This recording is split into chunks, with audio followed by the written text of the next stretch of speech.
Ladies and gentlemen, episode number 682. We are here in the Land of Red, live on YouTube. It is time for some TWA Underground. We got 4 championships on the line today. It is going to be a smoking hot 9-match card. Lots to talk about. Saturday night main event is in the books. We had 2 fantastic shows yesterday. Wrestle Wars Genesis was off the hook. TWA Legends Night was phenomenal. So if you haven't watched those shows yet, make sure you get around to doing it. You don't want to miss out. Absolutely wild day of matches, including, which we're going to talk about. It's going to be one of the first things we talk about, believe it or not, before we even get to our sports conversations and anything else we're going to discuss. We had a very quick championship matchup yesterday. A championship changed hands so quickly that if you blinked your eye, you missed the match. So we're going to get to that in a moment, but we have one hell of a smoking hot card today. You do not want to miss what's going down today. A little bit of news. I did slightly revamp the TWA Underground Championship, so you will see new championships today. They've been revamped,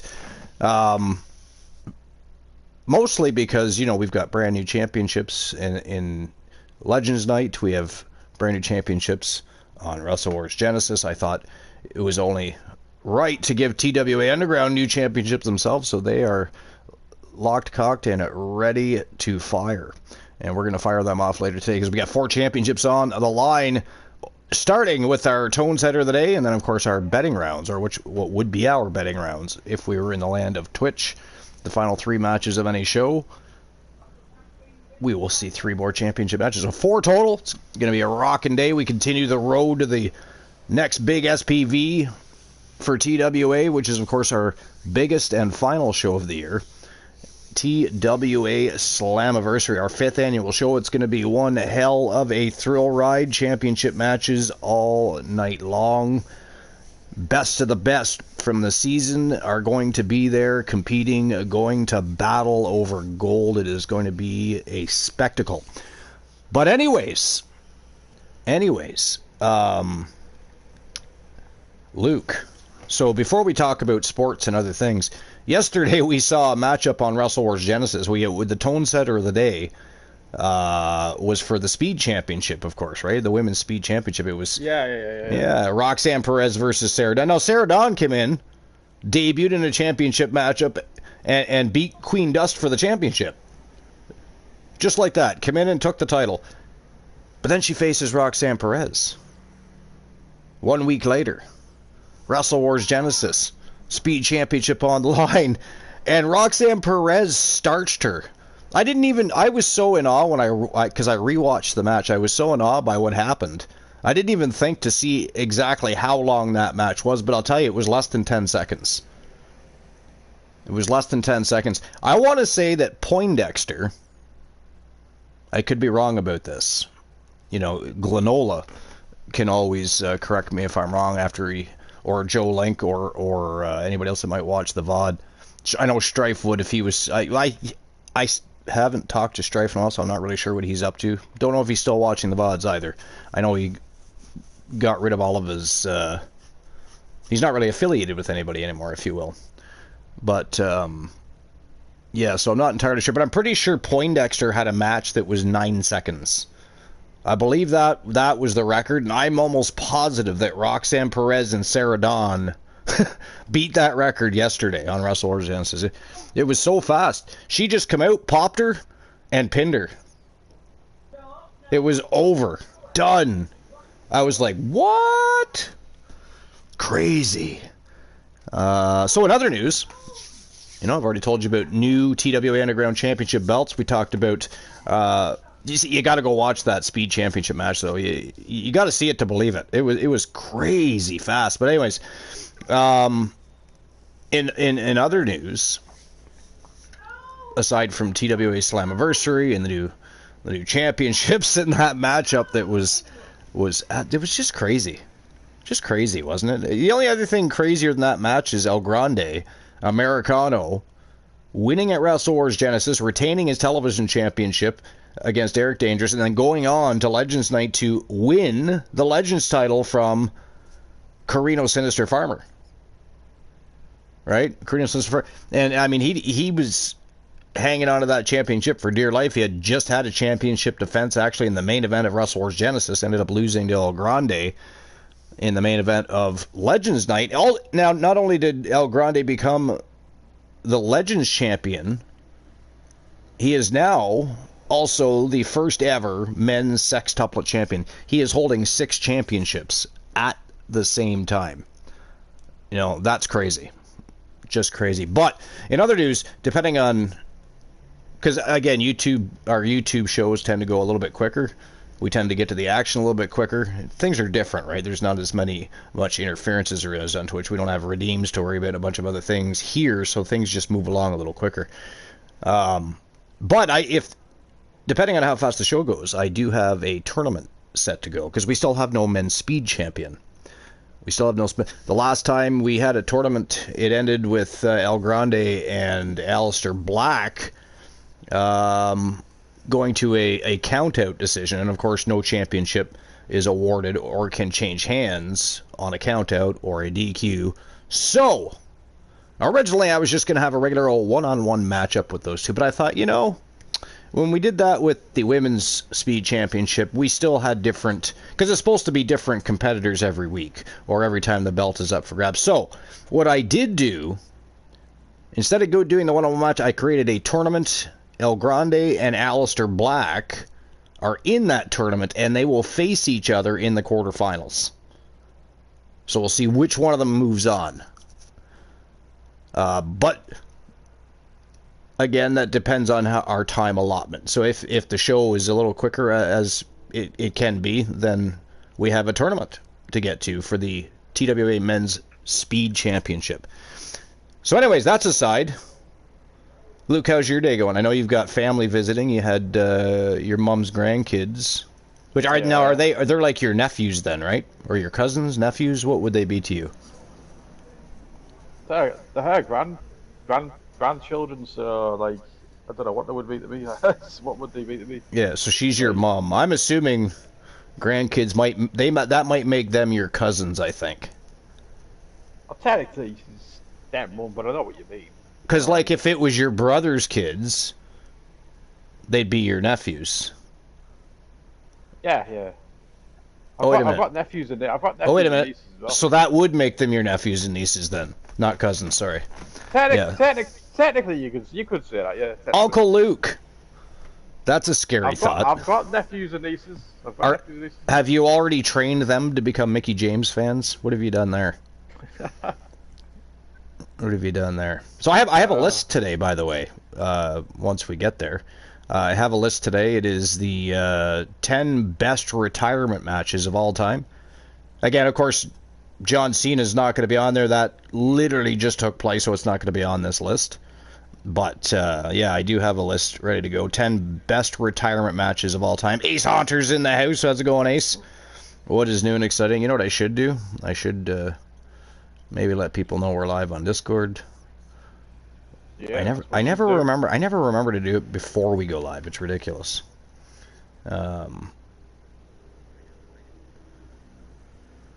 I'll share it to X first, of course.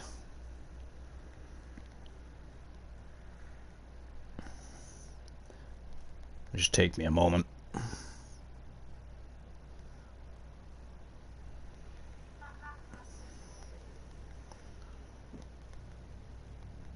Just about done.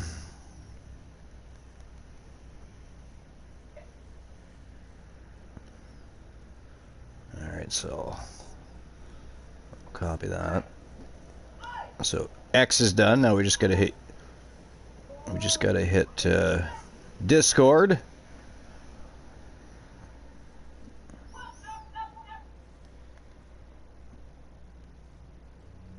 There we go.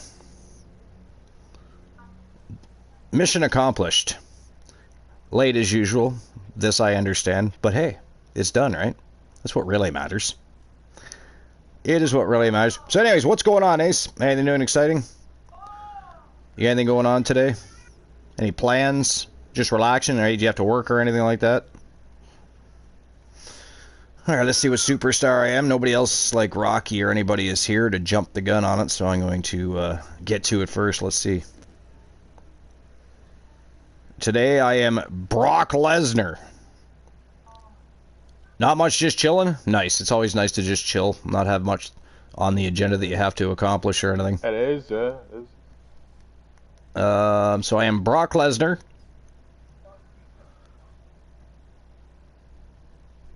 I am dressed as a grizzly bear.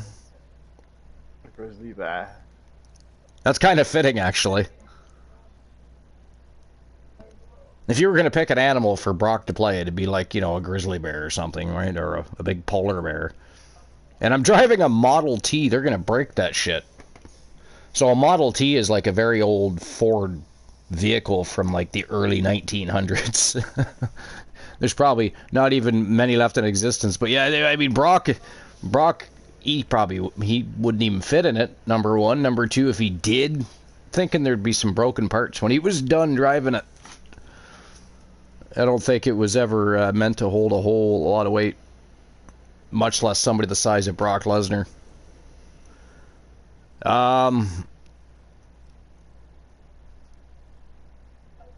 Yeah, it didn't hit you on the Superstar. Boss Apollo is Roman Reigns, by the way. Welcome in, Boss Apollo.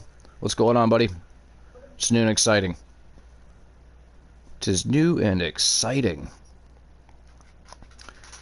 Ace Haunter is a beaver.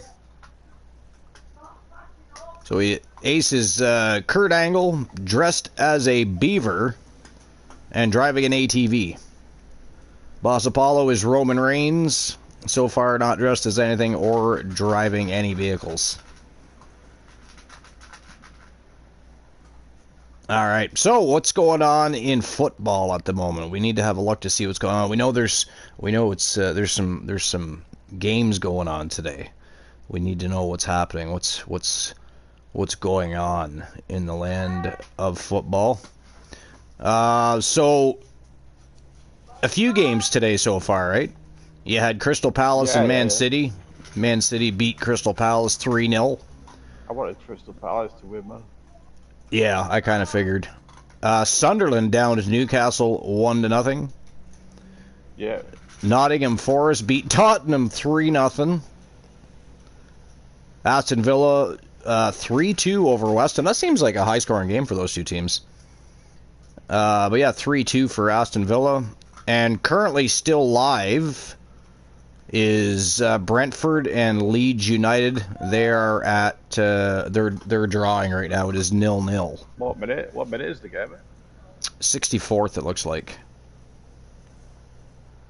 64th minute. Yeah, is what it says at the moment.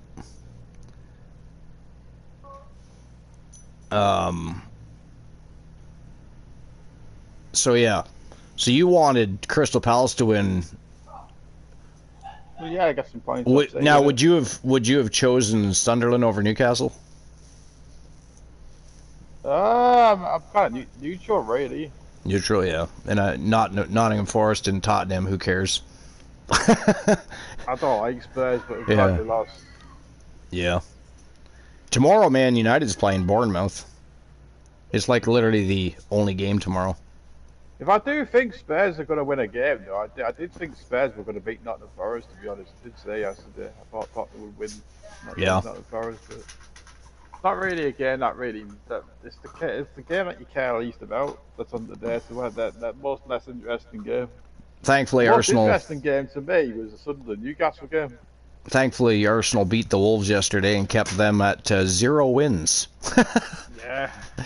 Only 0 beat them though. 0 wins, 2 draws, 14 losses. It's actually quite bad though. We just beat a team. Was that you are fucking? It's winning. Crazy though, isn't it? It's like, how do you have it? That wasn't good. That performance yesterday. I was calling it the worst performance of the season. In fact, like, how can 16 games in you have 0 wins? Like, you know what I mean? If they get any closer to halfway through the season, they should just, you know, forfeit the rest of the fucking season. Like, that's embarrassing. I don't care. Like, you have to play. You have to play still. You know, if you get relegated and the season hasn't finished yet. Oh, really? Yeah, you have to play still. Oh, ghastly. I suppose because that would affect other people's stats, right? So yeah, you would have to. All right, well, while we continue this conversation, we're going to get the show on the go, starting with our tone setter of the day. Tessa James getting her shot at Melissa Archer for the TWA 1 Championship. Tessa James, of course, won the People's Poll on Discord and was voted in to be the next challenger for Melissa Archer, so she is defending her title. It is our tone setter of the day, and we're going to get things rocking and rolling it right now. Imagine paying a season ticket to watch fucking Wolves, man. They haven't won a game all No, I can't imagine doing that because it seems crazy, doesn't it? Yeah. It just seems kind of crazy to that there's even a team that has zero, like you're what is there, 38 games on the season, right? So you're just about halfway through the season, right? Yeah. And zero. Near Christmas time, and they haven't won a match yet. 0 wins, man. Right? 0 wins. It's. They have to start. This is when the fixtures start playing. We start playing teams like again. You know, the next match, like the next fixtures, like again, you'll start. So we've got Aston Villa at the end of December time again. That's when the reverse fixtures start. So like, I didn't change the lotto, the dice, or blackjack numbers, so we're just gonna leave them the same. There's still gonna be a winner. It does not matter. But that's one thing I did forget to change. Was that. So, yeah. Oopsie. I did forget to change it. But imagine paying for a season ticket to watch that. I wouldn't. No. Fucking that, man. I'd want them to refund it if you're going to give it. They're not going to win a fucking game. One game all season. He actually says, one of the guys in that thing I posted in the channel, he said the Wolves will not win one game all season. And he's like, not even in the cup. He's like, well, because the cup out in the season, I mean, technically, but in the league, won't win a single game, he said. Fucking hell. He might be right. So here's a question for you. Not revolving around football, but what did you think of John Cena's final match? That goes for anybody in the chat room too. What did you guys think? Did you watch John Cena's final match? But here we go. Tessa James versus Melissa Archer. TWA 1 Championship is on the line. Let's rock and roll. I enjoyed these final matches. Good. You enjoyed the final match? Yeah. I mean, so did I. Yeah. I thought it was well done. I thought it was a great match. I thought Gunther was the right choice. I mean, who better to lose to than basically he's the top of the food chain right now, right? He's eventually world championship destined again. It's going to happen, right? I could eventually see him and even Braun Breaker having a clash at the top, because I think eventually Braun Breaker breaks off of the Vision and goes back on his own. You know, I think him and Bronson Reed are going to clash at some point.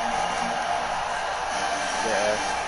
I don't know if it'll be before or after he wins a world championship. But that's another thing. I mean, technically, he's got a world championship opportunity in the new year. Do you think CM Punk is ready to lose that championship yet, or do you think something unfolds that prolongs?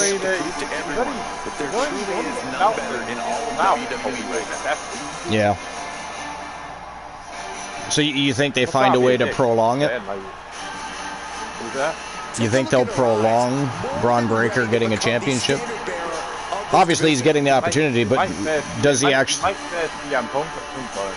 Well, that's who he's facing in the new year, is CM Punk.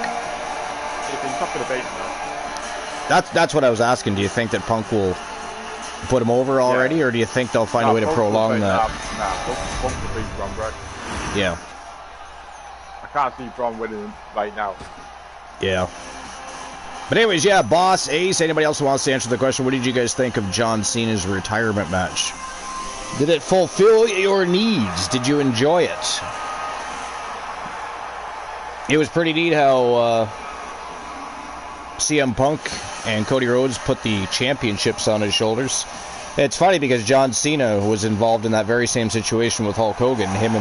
He was the WWE champion, Batista was the World Heavyweight champion, and they both gave Hulk Hogan their championship belts. Well, all these years later, John's there again, but this time it's him receiving the championships from Cody and CM Punk. I thought that was a cool moment. And cool, even cooler that John Cena was actually part of both of those moments. Both of those moments. So he put the belt on Hulk Hogan. He did what? He put the belt on Hulk Hogan's shot. Cena did, yeah. So did Batista. 2005, I think it was. Somewhere around there. Actually, Joe Link actually posted something in No Holds Barred that shows it. You can actually sit there and watch the moments unfold. So yeah, it was a cool moment to see that happen again, and even cooler that John Cena was now part of two moments in history like that. One where he was gifting a championship, and one where he's receiving. So yeah. You thought you were hoping for more from the matchup, boss? What did you not like about the match?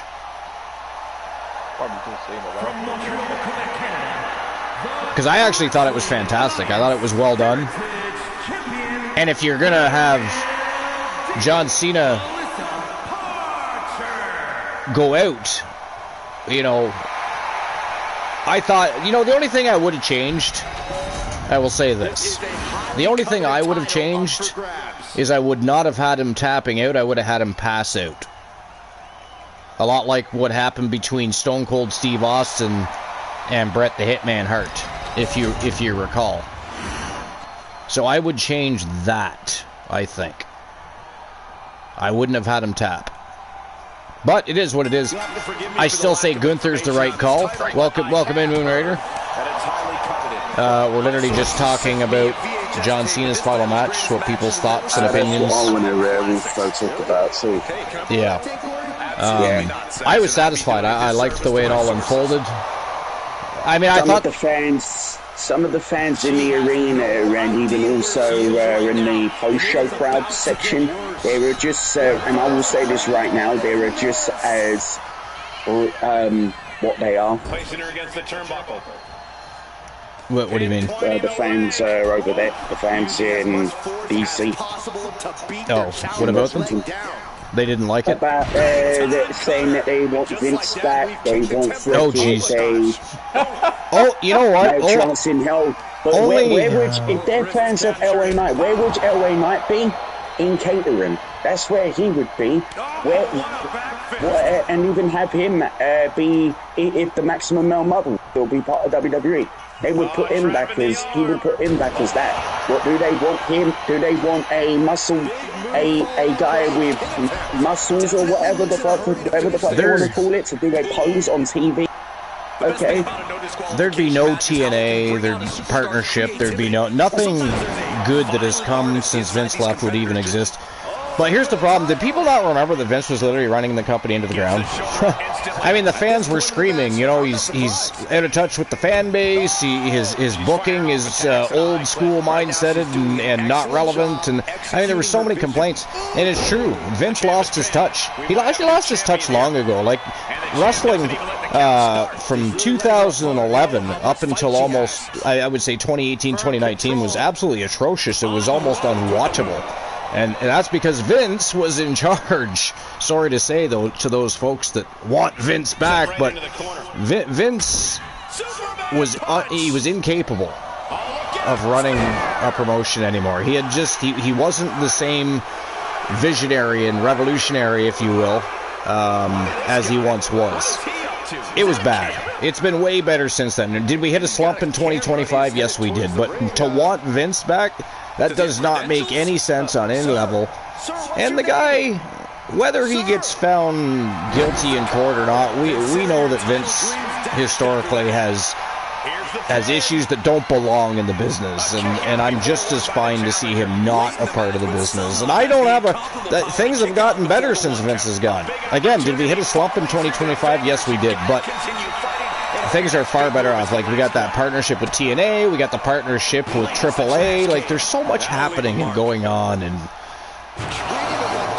Vince McMahon is not an answer to anything unless you want to shut your company down, in my opinion.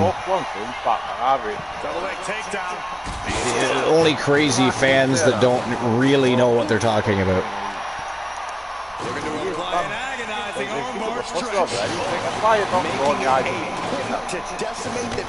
I thought Saturday Night Main Event was a really good show. Again, that moment where they put the titles on Cena's shoulders was awesome, stuff like that. But it wasn't just that. The matches were good, too. All the matches were decent. And the Cena match, Cena versus Gunther, was really well done. Again, the only thing I would have changed about Cena Gunther is I would have had Cena pass out, not tap out. I don't think they should have let him tap. Because if he passes out, he doesn't give up, but he loses. And Gunther still gets to choke him out. Didn't he kind of give up in a way that he didn't really want to do it, but like kind of like maybe saying goodbye to his career? I don't know. But Gunther was all about making him give up, right? Because that was one of his slogans, never give up. He did, though. But that's the thing, he did give up. But they could have avoided that by Gunther still gets to choke him out. Instead of giving up, Cena passes out, therefore still losing. The win still goes to Gunther, still gives him the thing that some people say, oh, he didn't need the rub. It's not about the rub. It's about giving John Cena, a man that's been there for 25 years, blood, sweat, and tears, making money for that company, carrying it on his shoulders for many of those years. It's about giving him a proper send-off with the very best possible wrestler the company has to offer. You know, and unfortunately, some of the people that people wanted to face John Cena, well, guess what? They're not under contract and or are incapable of wrestling anymore. So it is what it is, and Gunther is probably one of the best in the world right now. Former longtime world champion, longest reigning Intercontinental champion in history, and the people that don't think Gunther belonged in that match, again, crazy. It's nonsensical. Yeah, but I mean that's what was supposed to happen. I don't think a lot of these new fans realize that when you retire, you don't go out on a win. That's not how it works. That's not how they play the game. You pass the torch. My favorite match, Nikki James, my favorite wrestler. I hope she gets a retirement match. She should, but but yeah, you don't. I don't think she was. Well, no, you don't go out on a win, right? Unless you're going into business for yourself, then you might. But wow! I also had bust up with, should I say? That is it. That is all, ladies and gentlemen. The winner of the match and your new TWA 1 champion, representing Team Mrs. Cross and of course Death Authority West. It is Tessa James with the big W over Melissa Archer and taking home the TWA 1 championship. So congratulations to Tessa James and the entire Death Authority faction. Huge win. That's more gold to Death Authority. What's that? That's more gold to get Death Authority now. Oh, yeah. Just forget it. Made a few changes to the underground arena, as you can see. No mats in the entire arena. You're wrestling on the wood under the mats, and the exposed concrete, well, it's exposed. It is exposed. There is, sadly, the safest place in the arena during an underground show is in the ring on the wood. So Tessa James, the new TWA 1 champion. Our first of 4 championship matches today, and a title has already changed hands. Holy crap. That's a good thing, though, like, even though I'm Queen is part of Death Authority, and this is heavy. Yeah, see, that's what I was unclear. We talked about this yesterday, but I was unclear initially if it was she was part of the Death Authority just over on Rocky's promotion, or if she was also fully integrated with Death Authority in TWA as well. I wasn't entirely sure. All right, here we go on to the second match of the day before we get to any other conversations. Our next matchup of the day, it is Zach Payne representing the Ego Club, and of course Team Ace Hunter taking on L.A. Knight. Yeah, that's next. Let's go. Let's go. Table match. It is table time. We want tables. Match of the night was still the tag match. Yeah, I think it was too. Tag team matchup was actually very, very good.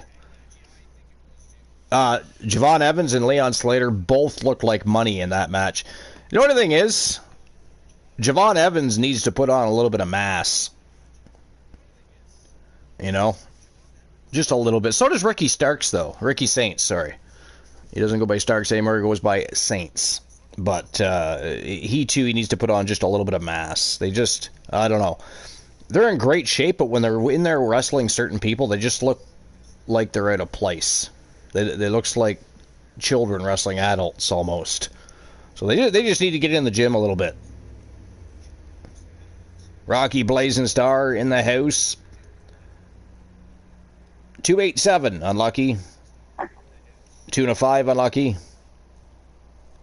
And 13 is unlucky. Unlucky. Rocky says, I just saw the match. And Tessa kicked Melissa Archer's ass. She did, actually. She did. But here we go. It is a Zach Payne versus L.A. Knight. Let's go. Animagus, whatever is. Animagus. Animagus. For me, today is a Grey Wolf. Grey Wolf. And you, Rocky is Elijah Archer. Take that, Rocky. I'm Big E. Nice. Big E dressed as a Grey Wolf. I was Brock Lesnar dressed as a grizzly bear and driving a Model T. Yep. The Model T wouldn't make it very far with Brock Lesnar on it. He is too big for one of those vehicles. Oh, Rocky is a turkey. Rocky is, should I say, I mean, the thing is, the turkey one. Yeah. Technically, the one who's more of a turkey is Dolph Ziggler's brother, Brian Nemeth. Brian Nemeth, yeah. But Rocky is Elijah Archer dressed as a turkey and driving an Indian. Nice. Nice. Indians are really good motorcycles. If anybody didn't know what an Indian was, it's a motorcycle.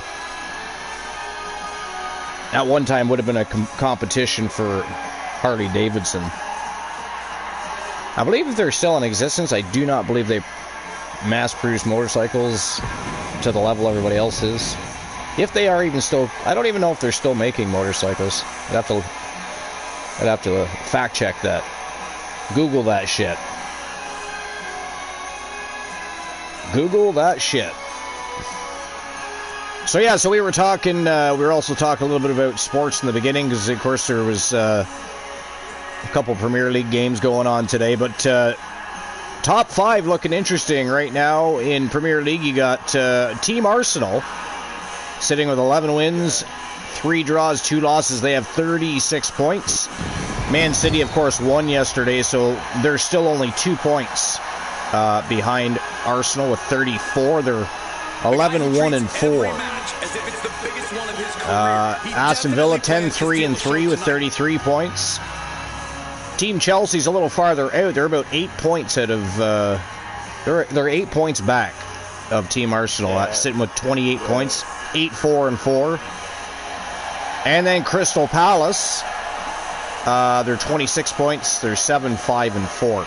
That's the top 5 right now as we get closer to the halfway point of the season. There's 38 games Premier League season, and they're sitting at 16 games apiece at the moment, so they're just about at the halfway point. Also, the January transfer window opens as well. Big teams to make transfers. That's stop from the 30th. Yeah. That ends on 31st. Yep. So we also know yesterday was Saturday. That means it was game day for the NHL. Did you guys watch any of the games last night? No, I was watching Saturday. Okay, so there's games on, a few games on today too, but yesterday, quite a few games going on for game day. Let's have a little peek-see. So the New Jersey Devils downed the Ducks 4-1 yesterday.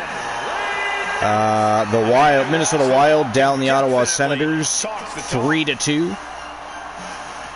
The San Jose Sharks defeated the Pittsburgh Penguins 6-5 in a OT battle. The Islanders beat the Lightning 3-2 in a shootout. Winnipeg Jets beat the Washington Capitals 5-1 yesterday. Canadiens got beat by the Rangers 5-4 in overtime. Carolina Hurricanes beat the Philadelphia Flyers 4-3 in a shootout. The Vegas Golden Knights beat the Columbus Blue Jackets 3-2. And as I predicted, by the way, you will all remember I predicted it. The Edmonton Oilers, of course, beat the Maple Leafs 6-3. Yes, they did. I called that. Reigning defending double Stanley Cup champions, the Florida Panthers beat the Dallas Stars 4-0 yesterday. 4-0. Detroit Red Wings beat the Chicago Blackhawks 4-0 as well. That's a good win. The league leader, well, I think they're still leading the league. Colorado Avalanche beat the Nashville Predators 4-2. And then the Calgary Flames beat the Los Angeles Kings 2-1 in overtime. That must have been a tight game. Must have been a tight game. Sounds like a robbery game. So we got a few games on today. Right now, the Vancouver Canucks are playing the Devils. They're beating them 2-0 at the end of the first. Utah Mammoth play the Penguins today, 3 p.m. or 8 p.m. UK time. Philadelphia Flyers and the Carolina Hurricanes at 5 or 10 p.m. your time. Boston Bruins and Minnesota Wild at 6 p.m. or 11 p.m. your time. Oilers are back facing another Canadian team again today. They're going to be facing the Canadiens. Edmonton Oilers versus the Montreal Canadiens at 7 or midnight UK time.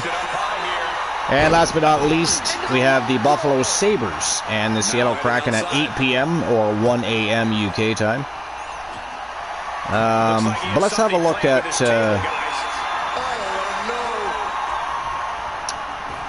the standings. So yeah, the Colorado Avalanche are sitting at 23 wins and 2 losses with 7 overtime losses. So they have 53 points, 128 goals for, only 74 goals against. See, that's where you need to be, not like where the Maple Leafs are. I mean, the Maple Leafs have, well, let's just have a look, shall we? Let's have a quick look. So the Maple Leafs have 102 goals for, 102 goals against. As barbaric as it is, the list of they're literally, without exaggeration, letting in just as many goals as they are scoring. Like, what in the blue hell? You know? Tell me they don't need a little defense and some goaltending there. Right? 102 goals for. They lost 6-3 to the Edmonton Oilers yesterday. And Edmonton played. Yeah, right? That's crazy.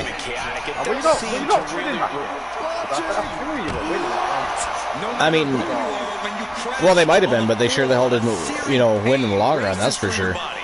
Lost 6-3. And now Edmonton today goes on to play the Montreal Canadiens, which they'll probably beat them too. I would assume Edmonton will beat Montreal today as well.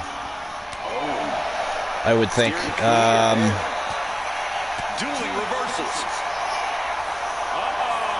Oilers are 15-11-6.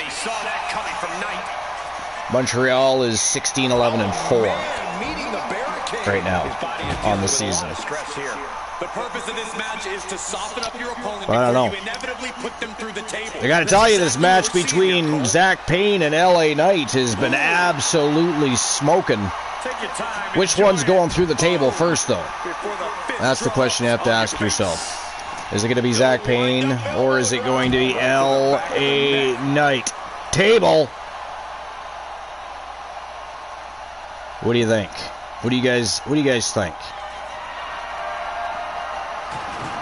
Slides under the ropes, back into the ring. What do you think? Zach Payne. Oh! LA Knight hopped up on the apron just as Zach took off that top turnbuckle. Look at this from behind. He doesn't see him. LA Knight. Double axe handle to the back of the neck.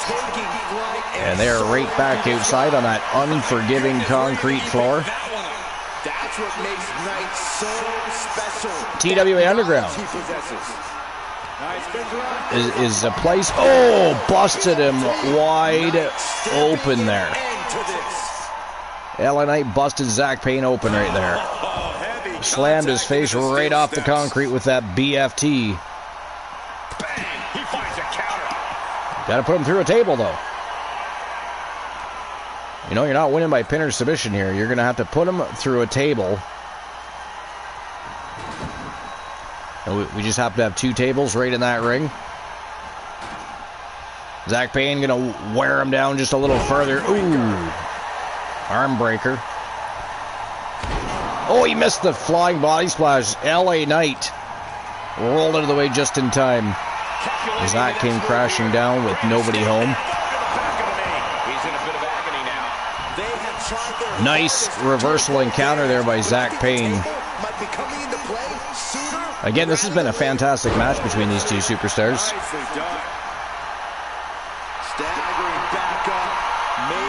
LA Knight off the top rope. Drop kick right to the top of the chest, and Zach Payne flies across the ring.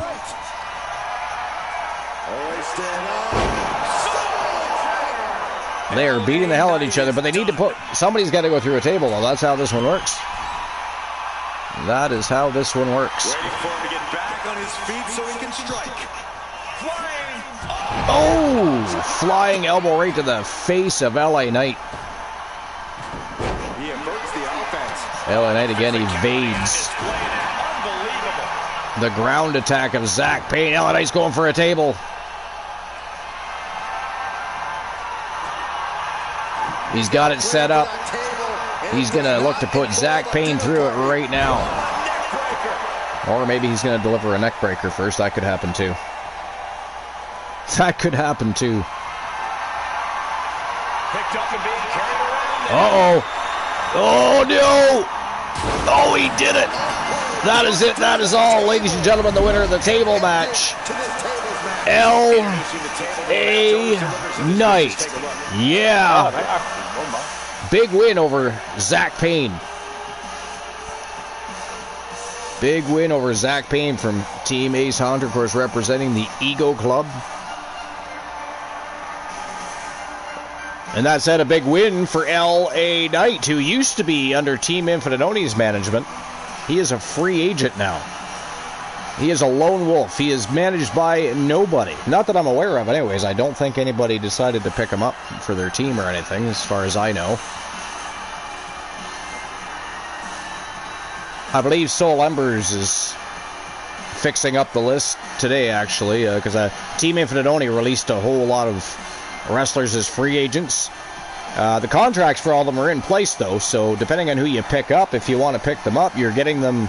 You don't have to claim them. They're already on a claim. So you'll have them for the rest of the time period the claim is for, which means you don't have to spend any TWA coins to reclaim them until their contracts are expired. I believe some people have already picked up a few of them.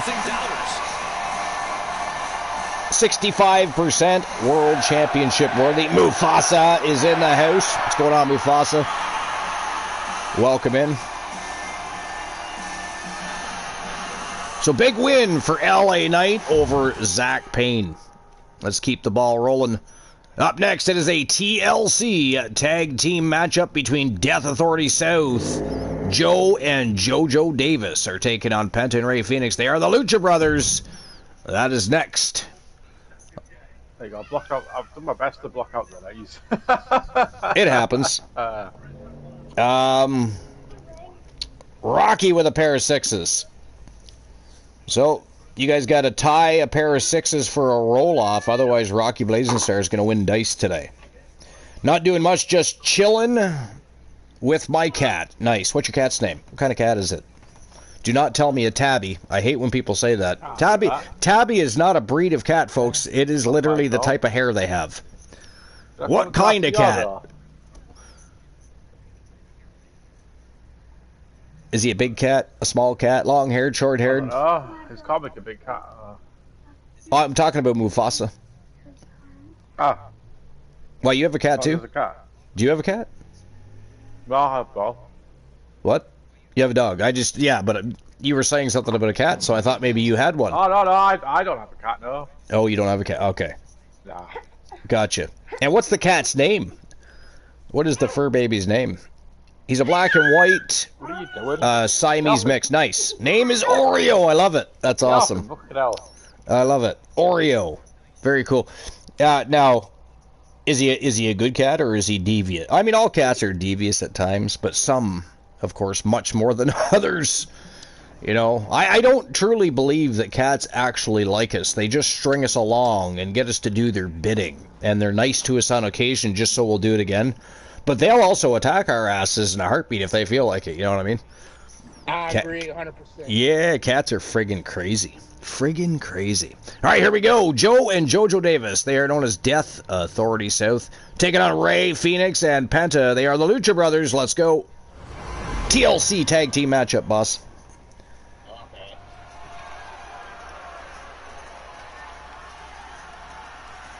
So yeah, the Maple Leafs not doing great. They are 14-2-5 for 33 points, which puts them 6 points back of the first place position, and puts them about. Well, I guess they're only about 3 points out of contention, but still, it's getting. We're at 31 games for the Leafs. We're getting close to halfway through the season. To me, it's looking like they're probably not going to make the playoffs this year. Sad. It really is. But they need some defense and they need some goaltending. It just is what it is. It is what it is. So other than that, what's been going on? I'm sure Moonraker, we forgot to talk about it yesterday, but, well, we talked about it a little bit, actually, because we were talking about the Thunder, but it is Sunday, so there is football on today. Games going on currently, actually. And, of course, some later today. So we'll have a look at that. So, Moon, have you been watching any football today at all, or? Oh no, some of the games talking that I about saw starts at 9 today. I'm talking NFL football here. Are on right now. Well, so right now they've got the Ravens and the Bengals playing. Looks like it's 1st and 10 at the 15-yard line there. Raiders versus the Eagles. It's 0-0, by the way, between Ravens and Bengals. Eagles are up 7-0 over the Raiders. The Texans are up 17-0 over the Cardinals. The Chiefs are up over the Chargers 7-3. Patriots are up 7-0 over the Bills. Jaguars are up 14-0 over the Jets. Why, you were expecting the Patriots to beat the Bills today? Yeah. Okay. Giants are losing to the Commanders. I think it's weird that they renamed that team the Commanders. Yeah, me too. Well, because I guess some groups felt that the name Chiefs was, or the Washington Redskins, sorry, was inappropriate these days. But how? But I guess it's mockery to, I don't know. I really don't know. So, of course, they're called the Commanders now. But, yeah, about the Redskins name, yeah. Like it was a mockery to them, or it was somehow... I mean, I don't think really that's what it was, is people they considered Redskins back in the day were tough people, you know? That was the point of, you know, calling their football team the Redskins, but... Maybe it was used as a derogatory term at one point, though, who knows? The Bears are beating the Browns 7-0 currently. These are all in the first quarter, by the way. Later today, we got the Panthers and the Saints. The Lions and the Rams are playing. The Colts and the Seahawks. Packers and Broncos are playing later. Titans and 49ers. I was a 49ers fan, actually. I don't watch as much American football as I used to, but I was a 49ers and Chiefs fan. Vikings and the Cowboys are playing later, and then tomorrow, there's a game on tomorrow. tomorrow night, actually. Dolphins and Steelers are playing. So let's have a look at the standings. Because, of course, we're getting near the end of the NFL season, right? So the Patriots are sitting with 11 wins, 2 losses, 0 ties. I can't even believe there's ties in football. I can't believe they brought that in and used that as a... Like, there never used to be a tie. That's so stupid. I don't even really care for... Like, when it comes to the NHL, I don't like shootouts. If it's 0-0... If it's 0-0 at the end of overtime, it's 0-0, man. That's just the way. Just leave it a tie. You know, everybody got a point anyways. Everybody got a point still. You know what I mean? Shootouts just seem so minor leaguish to me. I think it's fun for the kids. No, I think it's great for the kids. It's great for minor leagues. But when you're on a pro level, you're just putting extra stress and extra skate time on your players. That's all you're doing. Further risking injury before the playoffs.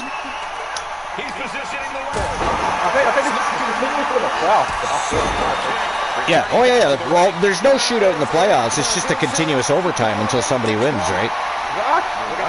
Yeah, no, you play until there's a winner in the playoffs. So I'm surprised they... to be honest, I'm actually surprised that they didn't put the shootout in the playoffs, but I'm just as happy they didn't, so there's that.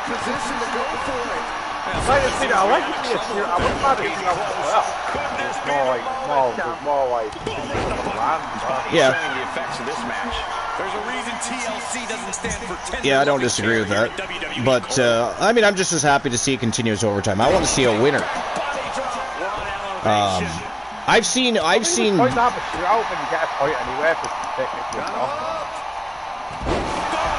Well, the shootout is so they don't have ties or draws. But I say just go back to the. I was perfectly happy when they had draws. It didn't bother me. They still went to overtime. They still got an extra point if they tied, or if somebody won, they got 2 points. I mean, it is what it is. But yeah, I'm not a fan of the shootout at all in pro hockey. I don't know. It's just me. I don't speak for anybody else, of course.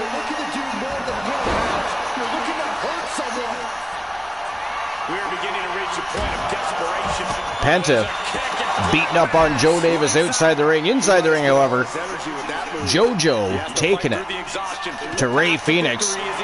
He's got a ladder set up. Here he goes. Oh, no, he's going back after Ray. Why would he? Oh, there we go. But why do you wait so long? Ray is now getting back to his feet. Here comes Penta. That ladder is toast. What was JoJo thinking there?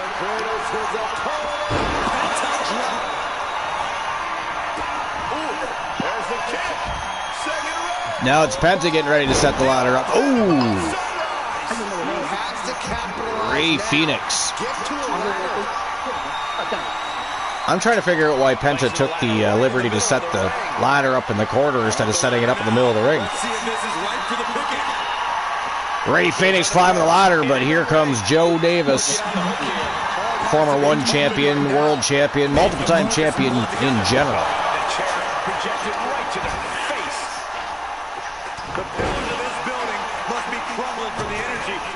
JoJo just busted Penta open. Boss, do you have a favorite football team? Like American football, NFL? The Patriots? Okay. Oh, that makes sense. That's why you were excited and guesstimating that the Patriots would win the game. Gotcha. I mean, they're only in the first quarter, to be fair, but they're still winning 7-0. Well, yeah, they've only lost 2 games. They're 11-2-0. Can't complain with that at all. You know? But how many weeks are left? 4? 5 weeks, maybe? They're in week 12 now, and there's what, 16 or is there 14? I forget. NFL.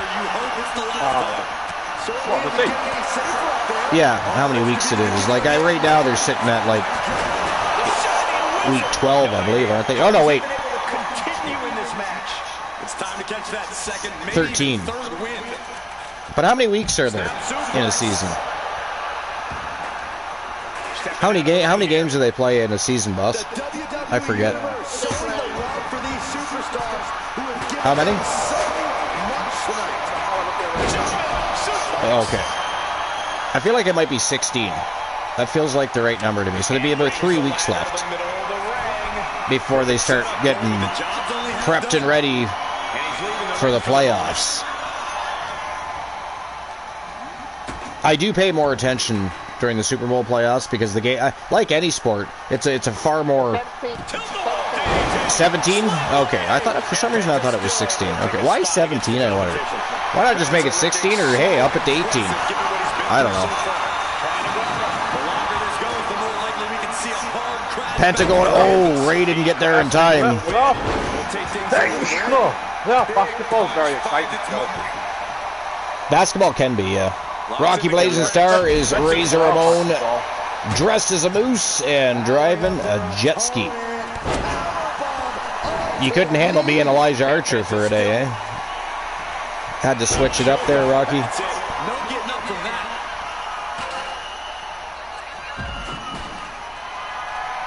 He was Elijah Archer, dressed as a, what was he dressed as? A turkey, wasn't it? Was Elijah Archer dressed as a turkey?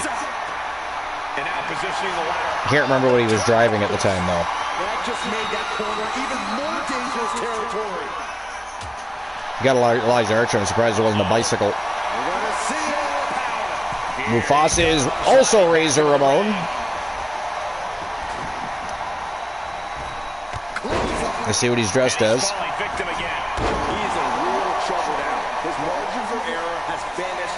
401 unlucky, by the way. Dressed as a walrus. Driving a Corvette. Razor Ramon dressed as a walrus driving a Corvette. Do you like Corvettes? Does anybody else like Corvettes? I think I do like Corvettes, but I like the ones from the 60s and early 70s better. I kind of wish they would do a retro style vehicle, kind of like they did. Oh, that is it. That is all. Ladies and gentlemen, the winner of the TLC matchup representing Team Boss Apollo. They are Death Authority South, Joe and JoJo Davis. Big win for Death Authority South over the Lucha Brothers. So congratulations to Team Boss Apollo. And I guess an extension to Rocky Blazing Star because they're all part of one big Death Authority faction. Then, of course, Tessa James won earlier today. She is the new TWA Women's One Champion. So, great day so far for the Death Authority, I would say. Yeah, a great day. Yeah, I would say so. That was actually Penta and Ray Phoenix's debut as the Lucha Brothers. But, I mean, let's be honest, it was stiff competition right off the hop against Death Authority South. So, what do you do? There was no tune-up matches for Lucha Brothers. They got thrown right into the deep waters. But they wouldn't have it any other way, so that's okay. Joe and JoJo.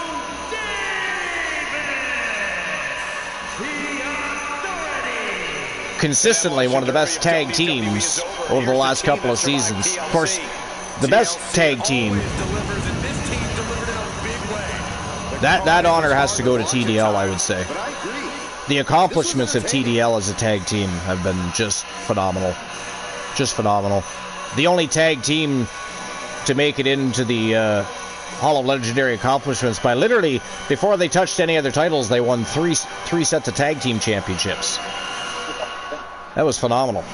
And of course, Mufasa's been world champion. Eric Dangerous used to be a former WCW United States champion.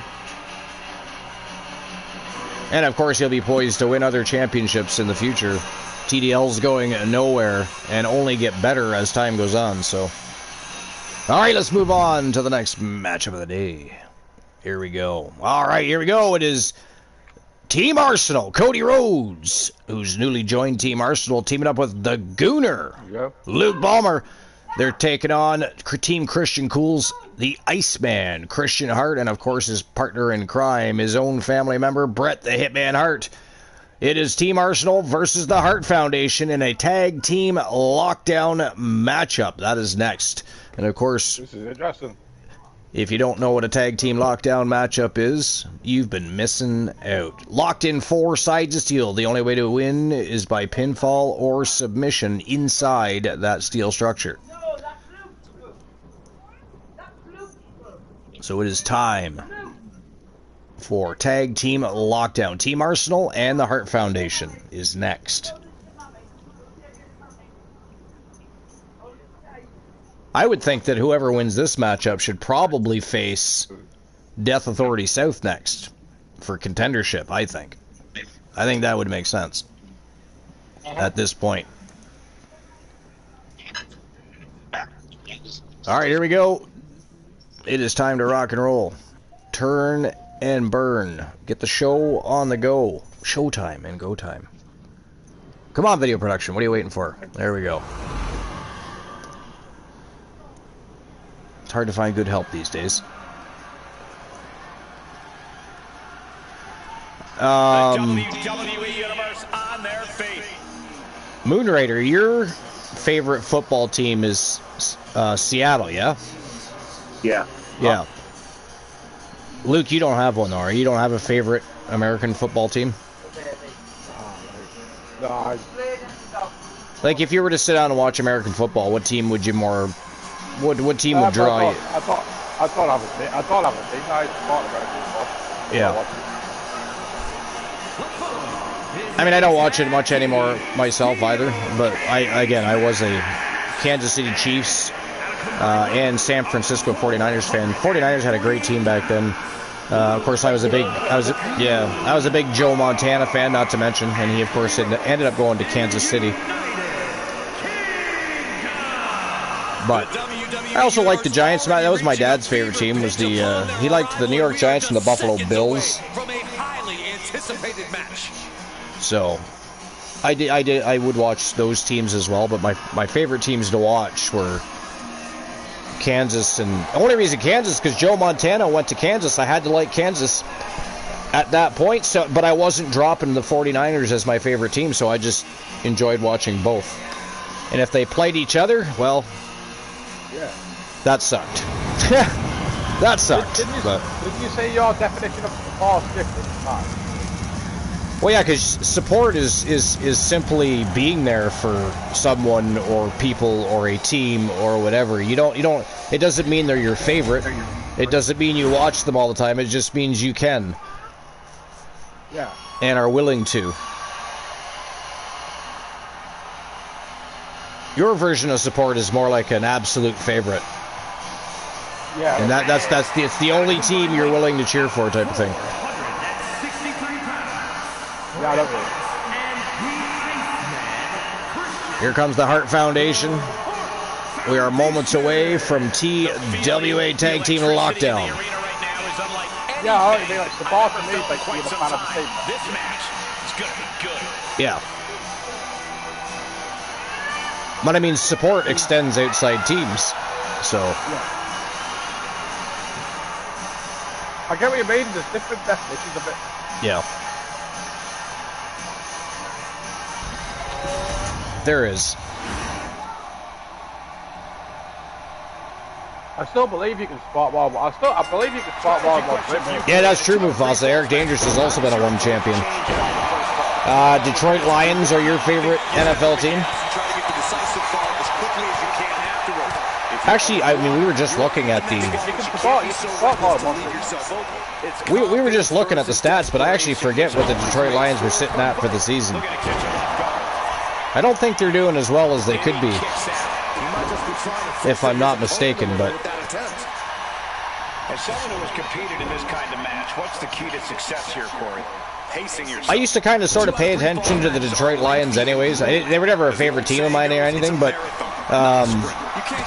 have you ever seen the Beverly Hills Cop movies? Where Axel Foley was a big Detroit Lions fan.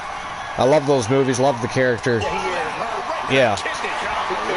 Yeah, I mean, even, I don't know if he wore it in every episode, but I know in Beverly Hills Cop 3, he wore a Detroit Lions jacket. But yeah, so I sort of paid attention to the Lions when I was younger as well. But I wouldn't be one of those. I wouldn't just sit down and watch any team play. The only time I'd sit down and just watch any kind of a football game would be if it was playoff time. Then I know the best of the year are in there, and I can support that and watch that. But the rest of the season, I don't want to watch just any team play. You know.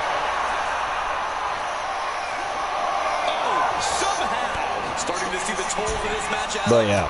It depends how much you like to watch, doesn't it? You don't like football that much. You might want to watch the playoff game. Yeah. So it's looking more and more though like Team Arsenal is going to win the Premier League this year.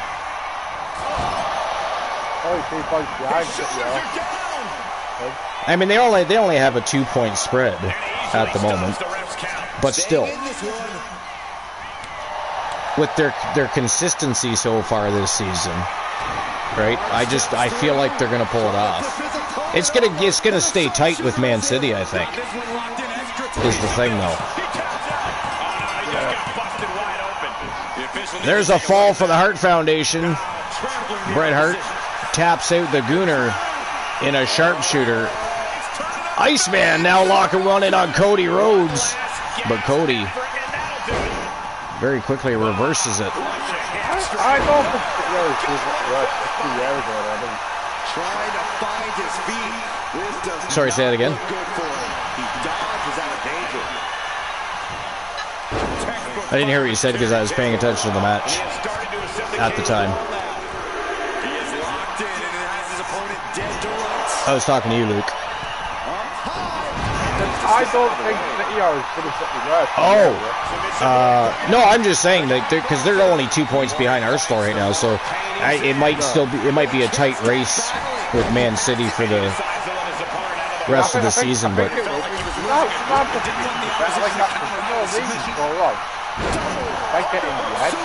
yeah, exactly. And it gives you a reason to keep pushing forward. You know, if it's not to just stay ahead that 2 points, it's to try and pull farther ahead. Right, where if you've already got a wide spread, sometimes you can start to underestimate. You know, you like you said, it gets in your head, so you start to underestimate your opponents, and then suddenly you're taking losses you shouldn't. Gooner going for a pinfall on Christian Hart, but a 1 count only there. Currently 1-0 for the Hart Foundation. Of course, his best 2 out of 3 falls inside the 4 sides of steel.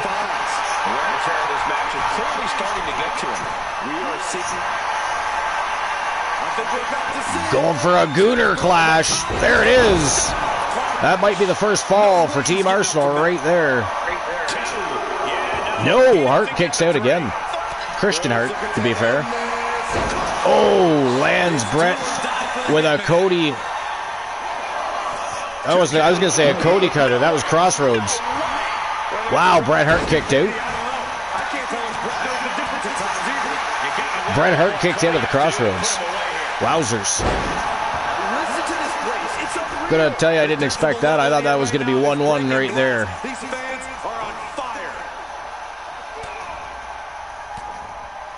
Bret Hart with some big right hands to the midsection. What is the Gooner doing? That was poor timing on Gooner's part. Oh!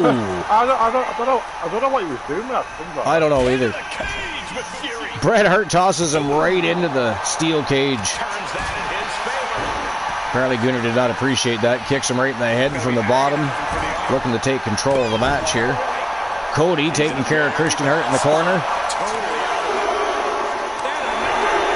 Ooh, big drop kick. From the second turnbuckle right to the chest of Bret the Hitman Hart. Cody with a pinfall. 1 count only. Christian Hart just keeps kicking out here. Big double axe handle from the Gooner. Yo, Cody just pedigreed Christian Hart. Gooner going for another Gooner clash. It's 1-1 for Team Arsenal. They just tied it up with the Hart Foundation. This is true. Remember, Cody Gooner. Big elevated knee drop right to the forehead of Bret the Hitman Hart there. Cody Rhodes with another crossroads. Christian Hart's in trouble here. He just might regret this decision. And that is it. That is all. Ladies and gentlemen, the winner of the tag team lockdown matchup, representing Team Luke the Gooner 94, it is Luke the Gooner and Cody Rhodes. They are Team Arsenal, and they just picked up a huge win over Team Christian Cool's Hart Foundation. Wow. And they came from behind, man, because Bret the Hitman Hart tapped out the Gooner early on in the matchup in a sharpshooter. Christian Hart tried the same thing on Cody Rhodes a couple of minutes later, but Cody... Gooner and Cody Rhodes actually like a really good team. They're off to a fantastic start, I would say. They just took out one of the best teams in TWA. Came from behind as well, too. It's not like they were facing the BWO there.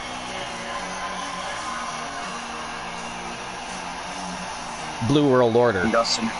If anybody was wondering, Blue World Order, you know, the Blue Meanie and his little posse. That man's been handed. That's true. That's true.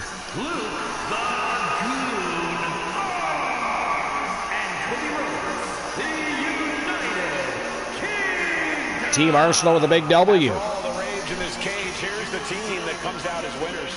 That was a great lockdown match. Great lockdown match. And again, for those that just tuned in, I mean, Team Arsenal came from behind there. The Hart Foundation had them up 1-0 fairly early on in that lockdown matchup. Bret the Hitman Hart had locked the Gooner in a sharpshooter, had that locked in tight, and Gooner tapped. He's like, fuck it, I'm tapping now because then I can continue this matchup without getting my legs torn off. And they turned things around and did not look back. 2 straight falls for Team Arsenal and the big W for Cody Rhodes and the Gooners tag team debut. As partners, anyways. Obviously, it's not Team Arsenal's debut, but the teaming of Cody Rhodes and the Gooner. It is their first match together, so fantastic match that. Holy hell. All right, let's move on. Let's move on. All right, here we go. Next match of the day is an underground matchup between Queen Dust and Jade Cargill. This one should be an absolute slobber knocker. Not the only time that she's in action as of right now. The only time she's in action? Not the only time as of now, because she's in action on OFW right now. Against, is she? Zoe, her name is. Apparently she must have cloned herself.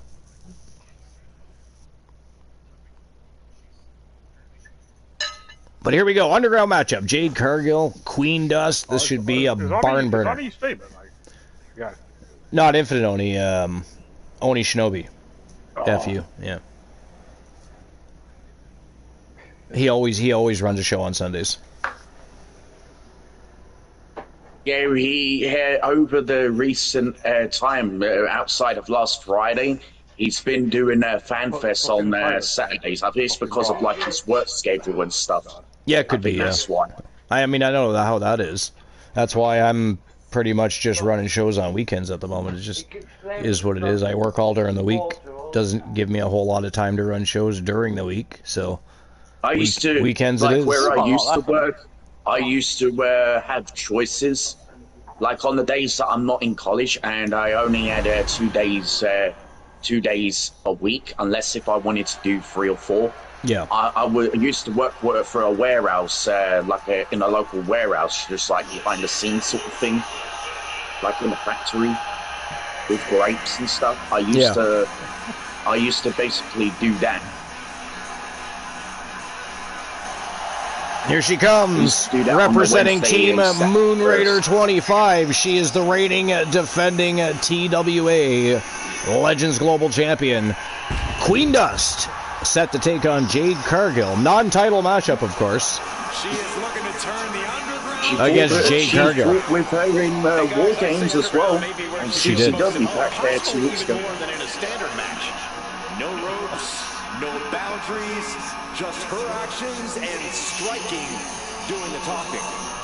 And she is looking to knock out anyone who. All right, while these guys are making their way to the ring, I'm just going to use the facilities quick and grab myself a beverage, so I will be right back.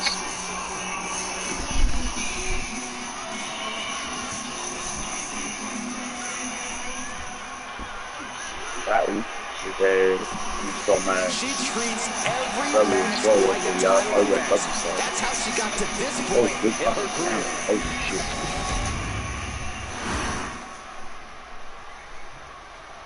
Queen. Fucking first over. Fucking like Surrey though. Yeah, that's the Zoe on OFW. She has that fucking Jeff Hardy type of like a Hardy's type of stuff right here. So no shot. Behold, a superhero come to life. One of the most monumental acquisitions in WWE history. Now, there's really no need for this woman to worry about technique. Just use her pure power. She wants to prove she can dominate in any realm in WWE, even underground. The underground is holding up the world for any competitor, but she's ready to take control. I know he's still with. Tonight she looks to prove that just, power is the great I think he was getting a drink or something. What do you think of the results for that? I only saw partially the Brentford game. Brentford, determination in her eyes. She is more than ready. How come you led to the broadcast group anyway? What's happening? It's because I was in there. I was out. No counts, no pinfalls. The referee's only present. I would have wanted to join through my phone, the PlayStation app. This is around. Oh, okay. Saying about connection error coming from the PlayStation. Where were you? I was in the Paddy Power bookies. Well, You go there every week, yeah, I go there to chill. I do the what do you call it, coupon, like betting. Like I only do the football. Oh, so you go for a bet the football and what do you do after that? You just stay there after a while. From Orlando, Florida. Yeah. Depending on what's on the team. You just stay there after you put a bet on. It depends on what's on the TV. Depends on me. Underground match. This is the type of match where these I imagine they always have football for weeks to come. This is certainly a career-altering situation to find yourself in. Oh, insulting, disgusting behavior. There was no respect shown there. They are feeding off the WWE fans, now pinning the arm down and a series of vicious stomps. No respect being shown whatsoever with those stomps. Oh, she puts the brakes on that. Oh, man, that landing didn't look good. Strikes with another punch. Practically never-ending blows. Coming at full force. What happens there over heavyweight? Fucking women have fought before in CCW. Recently. It's like Queen does gets more of a win again in the 2K26 realm, 2K25 realm. I mean, flipping out.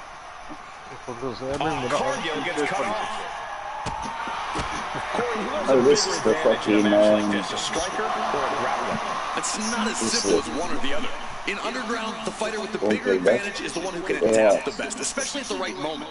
Every time when I think of Jade Cargill in TWA, she used to be part of the tag team called PB something, BMS.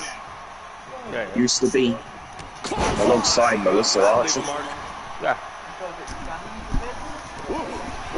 I returned. Matchup is still underway, so I didn't miss much, I assume. Queen Dust in control, I see as well. Archer, these two women were fought before in this type, not in an underground match, but in a one-on-one match, but in a normal match. When did that happen? She fought before for the women's world title. Queen Dust got the win there. Where? I played one of the pay-per-views on CCW this year. Oh, okay. Interesting. Well, they have history then. Jade and Queen have history. It was a heel turn from Jade Cargill's set because I planned a heel turn. Explains the chemistry.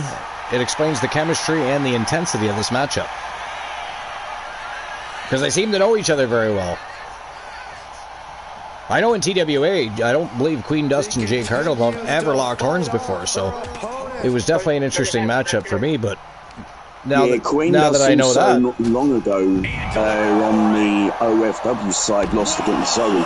Wow. Via a pinfall of a Leon Slater's, of Zoe's version that she lost against, who she lost against, which is the... Uh-oh, Queen in trouble here. Oh, busted her open. Oh, busted her open. Queen is in a little bit of trouble here. Oh, Jade boots her right in the face. Yeah, ever since winning the title, she's been poorly. Oh, that is it. That is all. Ladies and gentlemen, the winner of the Underground matchup, Jade Cargill, with a big win over the TWA Legends Global Champion Queen Dust from Team Moonrader. That's 2 losses for Queen Dust right there. Today. Every time when I think of Jade Cargill in TWA, I always remember her as part of PMS. I think that's what she used to be part of. Yep, when she was tag team partners with Melissa Archer, yep. Pretty Mean Sisters. There's Charlie Gray, Charlie J. Unicorn, Sensation. There's a replay of that boot to the face right there. That was pretty much, that marks the beginning of the end right there for the most part.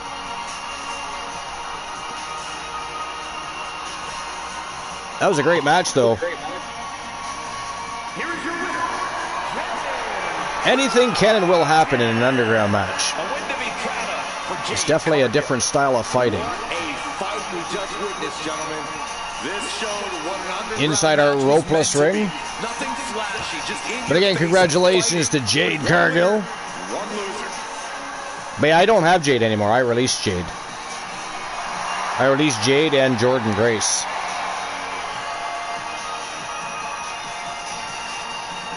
Jade might still be under a short contract, actually. Jordan Grace would be for sure. I also, I know I don't have the TWA coins enough to to claim her over Femi, to claim anyone. But I renounced over Femi, to claim her over Femi. Gonna manage Obafemi? Yeah. I wish I could have the... Bring him in the team Chelsea? Yeah. All right, here we go. Next matchup. It is no holds barred. The rivalry continues between the Coalition and the Vision as the one Elijah Archer gets another crack at Braun Breaker, who is now up 2-1 over the One. He looks to avenge that today and tie that puppy up. He wants to bring it to a draw. Elijah Archer versus Braun Breaker is next.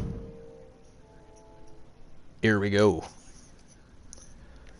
He was able to beat Bronson Reed. Can he beat Braun Breaker in the same weekend? Braun Breaker, of course, defeated Elijah Archer initially, took the TWA Underground World Championship with him. Archer's been pissed ever since. They had a rematch. Archer actually starched Braun Breaker in the rematch. It was crazy. But then Then the stream preview came. It was Archer versus Breaker in a rematch for the title. And Braun Breaker was able to retain that championship, and Archer went home empty-handed. Empty-handed he did. It wasn't until El Grande Americano came along, actually. Everybody started to lose their championships. From Team Infinite Odie, El Grande Americano, your newest and only men's sextuplet champion. The man holds 6 championships at the same time. Oh, he's got a huge... And you know what the funny thing is? Even factions that don't like each other, they're all focusing on El Grande right now. They don't even care. They're focused. We want those titles. They're coming to our factions.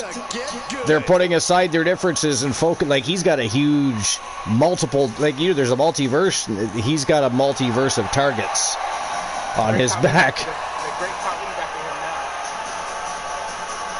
Great Khali challenged Americano, did he? And here he comes. He is the leader of the coalition, the one Elijah Archer, former multiple-time champion. Oddly enough, he's only held the TWA World Heavyweight Championship once. One time.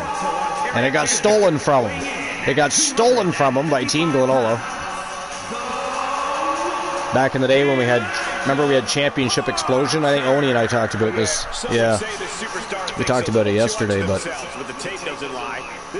So Archer finally wins the championship. And I was shocked as hell because I didn't think he was going to win. He wasn't having the best season when he won that. No, and he won. And I was like, what? But then, yeah, Team Glenola could not. That was not happening on his watch. Not happening. He didn't even get to defend that puppy. And he's never been able to win it back once. He's had 2 opportunities, I think. I believe there was a poll at some point, and people voted Archer in to fight for the World Championship.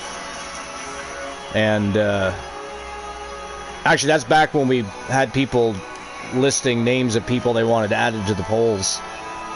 That always took forever, so I just started naming as many people as possible and see what people wanted to vote for. But Archer got voted in anyways, and had his championship opportunity, and well, he failed. However, he has been a 14-time TWA Legends champion, so there is that. Multiple-time tag champion, television champion. So he hasn't gone without gold. Just, for whatever reason, the TWA World's Heavyweight Championship, it's like his nemesis. It eludes him. It is his unicorn. He can't seem to grab a hold of that horn. At least again. Anyways. This guy cannot let his focus get clouded against an opponent with the intensity of Braun Breaker.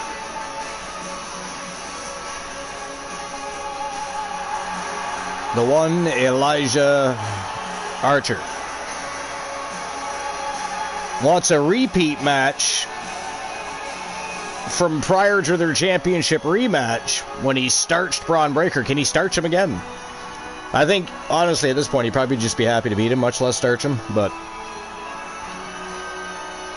it is 2-1 in favor of Braun Breaker right now as far as their feud goes. So who all watched that tone-setting matchup on Wrestle Wars Genesis yesterday? Roxanne Perez from the Judgment Day versus Sarah Dawn from Team Soul Embers. Did y'all watch that? I had to go back and watch it again.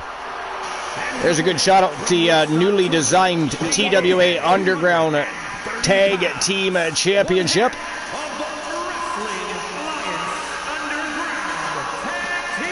Got some more gems on them bad boys. Gold, diamonds, and rubies. He is one half of the TWA Underground World Tag Team Champions, his partner in crime, of course. Big Bronson Reed lost to the one Elijah Archer on Wrestle Wars Genesis. Today, Archer looks to take out the second member of the Vision in a row in 2 days. Can it be done? Can he do it?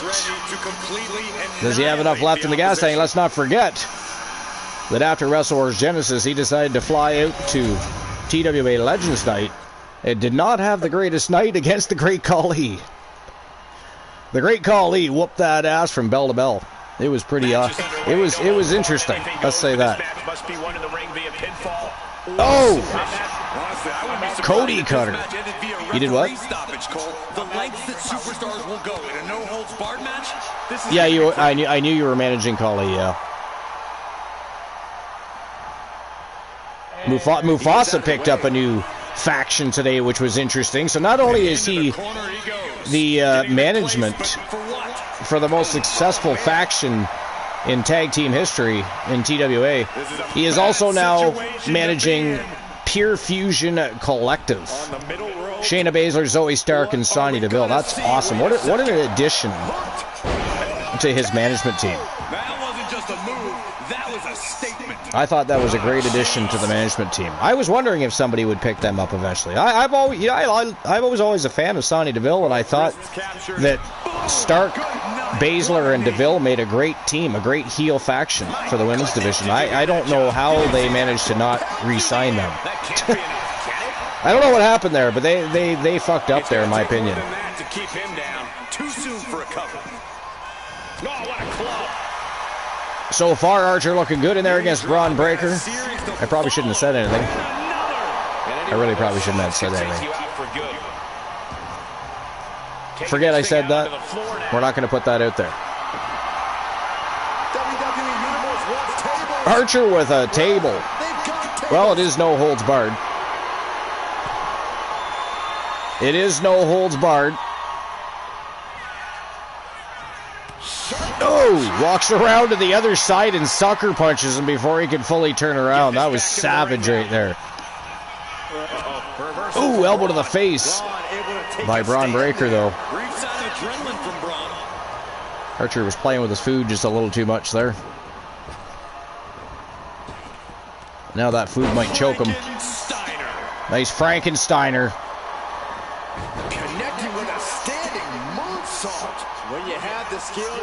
By the Breaker, Braun Steiner. I still wish they'd rename him.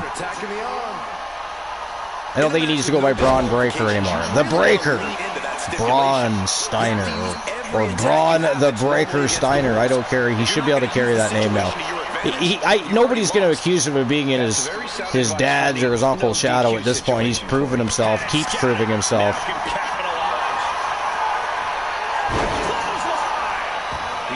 Plus, that'd be a proud moment for the Steiner family. And then if eventually Brock Steiner, I believe his name is, which is Scott's son. Now he's going to be looking to have an NFL career first and foremost. But if something happens and that doesn't pan out, or what, he's already been invited to have tryouts himself, so they could form a new Steiner team. That'd be kind of cool. That would be kind of cool. But either way, they should definitely call him Braun Steiner. What happened? Oh, no worries. Boss and I were talking about, well, quite a few things, actually. You missed out on a lot of conversation there. Well, I mean, we were talking about feud between Archer and Braun Breaker. We've been talking about, well, a little bit of everything, really. I didn't even realize you went anywhere. I know. Well, we were talking, though, so that's why. If the mic's on mute, you look at that. The mic's on mute. Yeah, I didn't even notice if it was on mute. I mean, I'm in the YouTube chat. Most of the time I do. I've got the live chat on YouTube right now, so I wouldn't even see that. If I'm not going to be like, I'm not going to be that long. Don't think I'm going to be that long, and I won't bother. I might not tell you. Yeah. I have to go to the, if I'm going to go to the fight, and I fucking need to go. Forearms to the back of the head by Braun Breaker.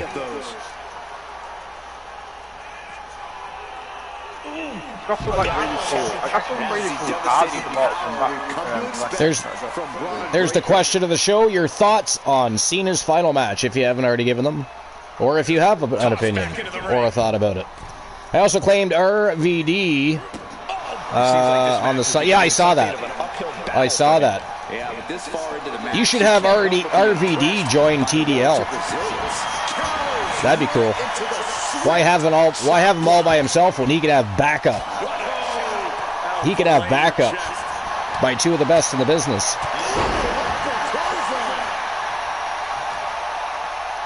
I think that'd be a great idea. But yeah, what's if you haven't already answered the question, what is everybody's thoughts on Cena's final match? I like that. Oh, AKO! I literally looked up as he was doing it. That was a cool moment. Wow, he kicked out of the AKO.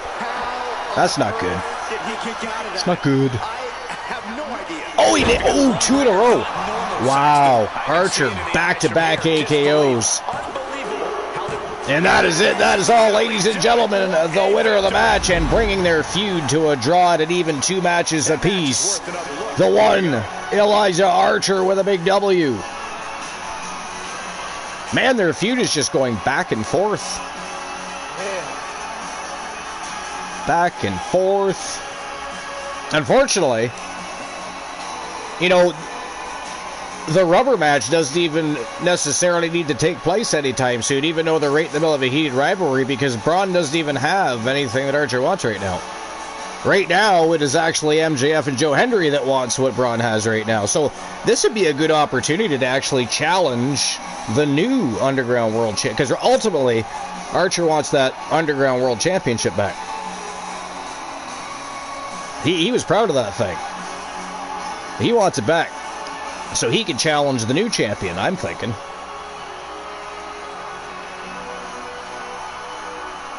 You know who else is cheating? And Braun Breaker, by the way, has to pull double duty today because TDL, they were very persistent. I mean, they were in Johnny the Ace Steamboat's office. They said, listen, we want our rematch. We haven't had it yet. We want it now. We don't care that Braun Breaker had a match against Archer.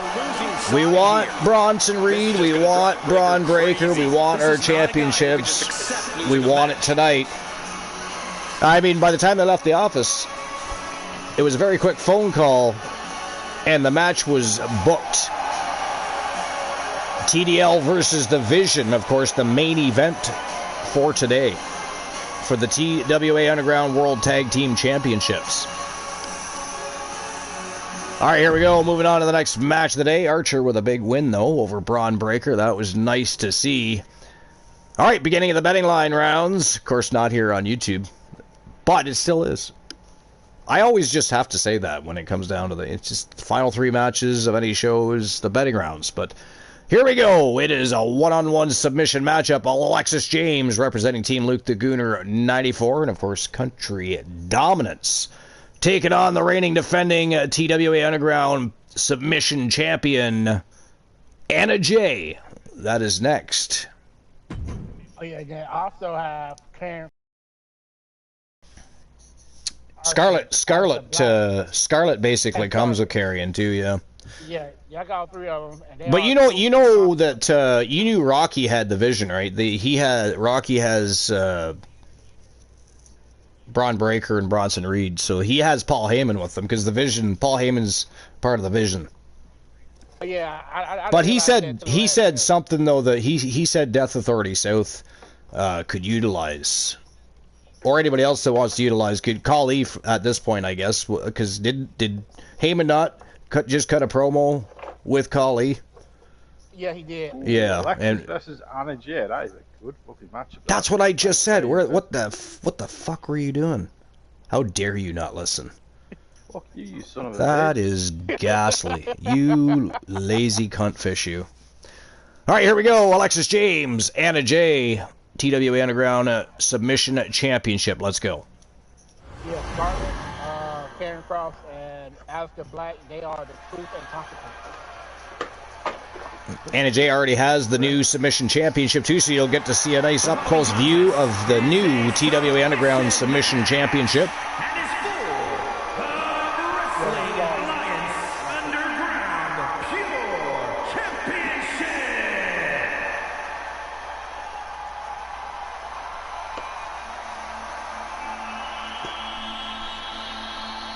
Alexis James making her way to the ring first. Ladies and gentlemen, as a reminder, the here she comes. championship is on the line here tonight. And in looking at the representing country dominance. Quite the hill to climb in this one. Protege of the great Mickie James.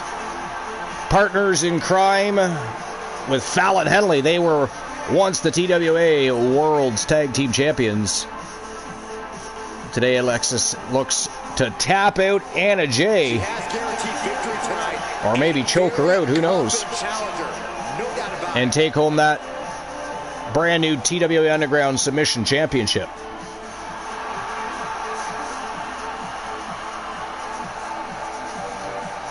A championship that ultimately, I think, mostly Christian Hart made popular. He tapped out a lot of people.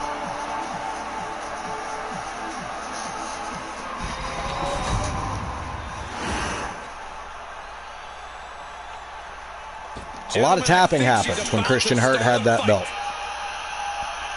Became Triple Crown champion with that championship, actually. And here she comes, representing Team Mufasa, HCC, and TDL. It is the American Dream, Anna Jay, the reigning defending TWA Underground Pure Submission Champion.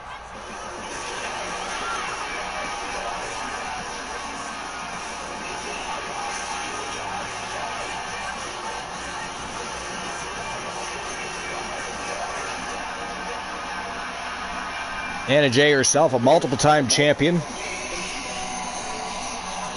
determined champion, ready to defend her title.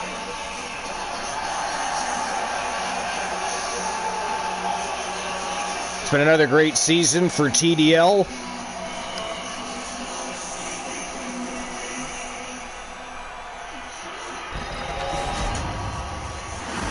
They can now officially compete in the Legends division, of course. Again, TDL became Triple Crown champions, won 3 World Tag Team Championships at the same time. No other tag team has done that. No other superstar has done that, period. I mean, the Tag Team Championships have sometimes been held by a superstar while they were en route to Triple Crown champion, but there's other titles always in the mix. But with TDL, they won 3 World Tag Team Championships to earn their status as Triple Crown champions. It was very impressive. It's like El Grande. It's like El Grande Americano. Nobody else has ever held, to get to Triple Crown status, nobody else has ever held the TWA World's Heavyweight Championship and the TWA Television Championship at the same time, which are the 2 oldest championships in TWA.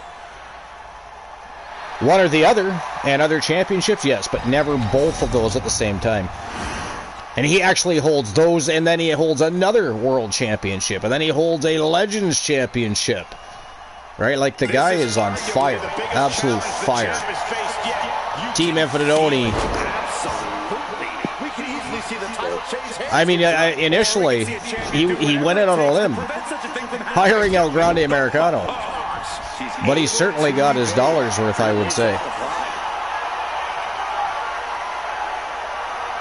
I believe El Grande is either 12 or 13-3. And again, those losses he has weren't even from singles matches. So he is undefeated in singles competition. Looking to turn this around, and there it is. And 5 of his victories, he wrapped gold around his waist. Sorry, 6 now. My mistake. He is a sextuplet champion now. First ever in the men's division. The only other person in TWA history to become a sextuplet champion, or people, sorry, were the coldest bitch on the planet, January, who did it first, and then later, 2 years later, B. Jackson. Then, of course, B. Jackson infamously won-upped January and won a 7th championship. She held 7 championships at one time. To the gut. Ooh, brutal forearm. Ooh. Damage starting to affect. Will El Grande But she's just gonna have to put tie B. Jackson at some point, do you think? Or has his, or do you think his luck is, you know, it's almost time it runs out? Strong show of strength here. You can't win forever, that's for sure. You can't win forever. Man, I can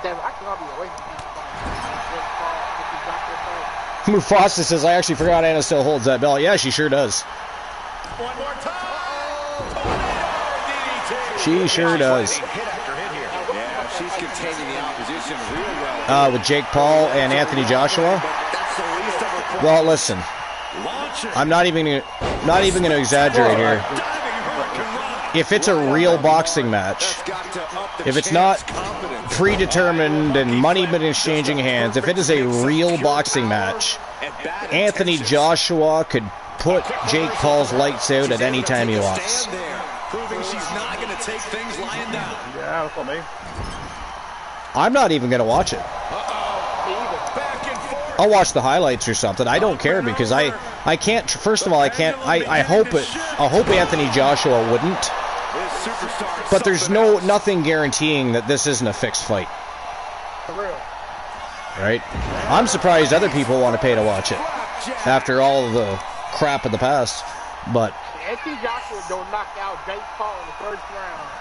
I know it's good. Well, I mean, I don't know about first round. I'm not going to dog on Jake too much. He is putting his workload in, right? He's not necessarily going to beat him in a round, but I mean, Looking less like a question and more like an inevitable. I mean, it should. No harm in changing things up if the submission isn't working the way you want it to. Well, that's the thing is Anthony Joshua hits hard. There's no way Jake Paul has been hit by another boxer as hard as Anthony Joshua could, should, and do on next Saturday. So yeah, I think that if it's a real boxing match, Anthony Joshua is going to win that fight by knockout. Maybe TKO. Maybe just make Jake quit. It'll be a TKO. I don't know, but I don't see a reality where Jake Paul beats Anthony Joshua. This looks like she's setting the foundation. I do not. Masterfully laid trap. Neither.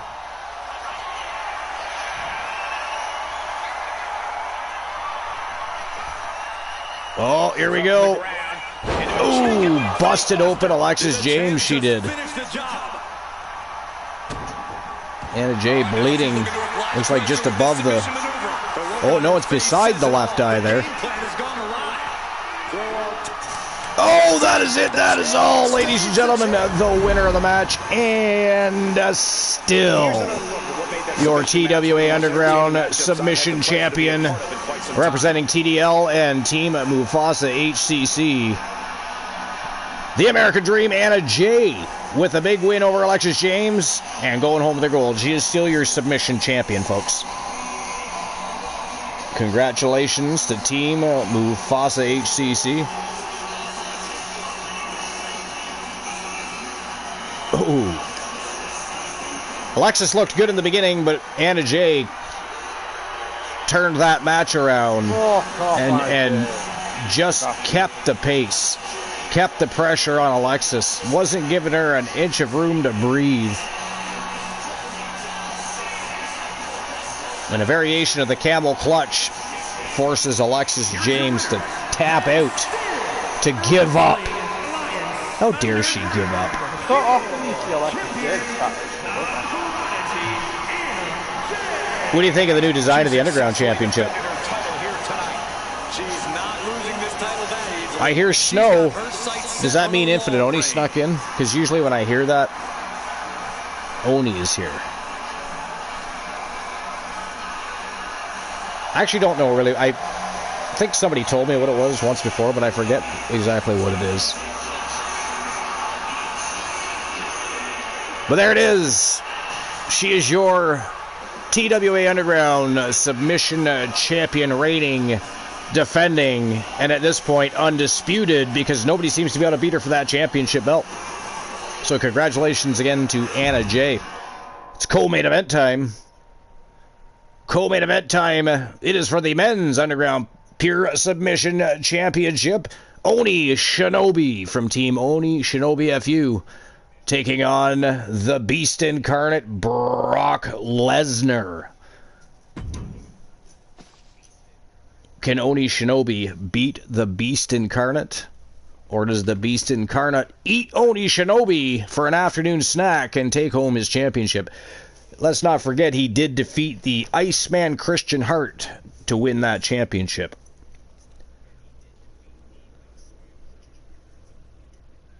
I mean, not just that. Technically speaking, it's not like Oni Shinobi beat a bunch of chumps to get to where he is currently as the reigning defending TWA 1 champion.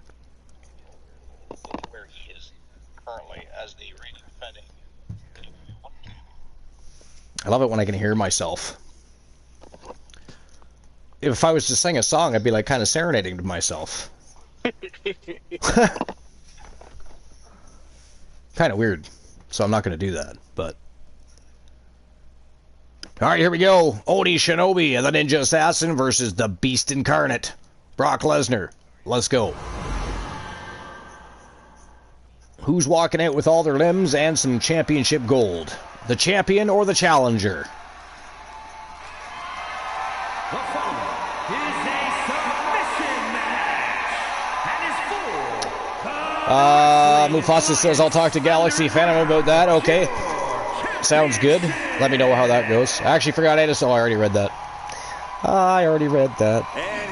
It's official. RVD is now a part of TDL. Very cool. I actually think they'll make a very good tag, like a good faction. Good stable. And now TDL's got a little extra muscle. And of course RVD's got some backup when necessary. Works to everybody's advantage.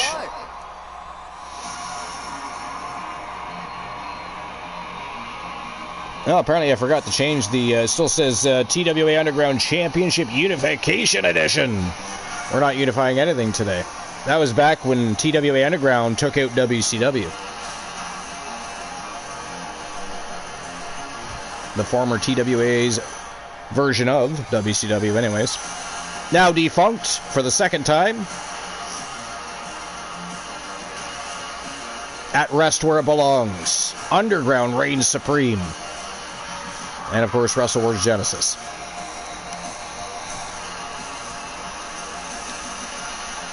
The TWA 1 champion Oni Shinobi, the Ninja Assassin, looking to become a double champion. If he can knock off Brock Lesnar and take home that TWA Underground Submission Championship. Can he beat Brock is the question. 'Tis the question. Is it just me or did this show kind of go by quickly? We haven't been live that long, have we? Yeah, now we're talking. Everybody's disappeared. Luke is not there. Moon is not there. No, I'm here. Oh, there you are. I'm still there. I'm just I'm just on my phone. Oh, you're on the phone. Is it? It must be a big phone. That or you're breaking your phone. The phone that I have is, and I've only had it for a year. After having the last one that I've had for a year, which I don't know what it's at now. And you decided to stand on it. The phone cover of the last phone here. I don't know where it's exactly at now, because I haven't sold it, which I was going to at the start of this. Give me a moment. Year. I got a phone call coming in. I'll be right back. I might get Kim Kardashian character skin on Fortnite.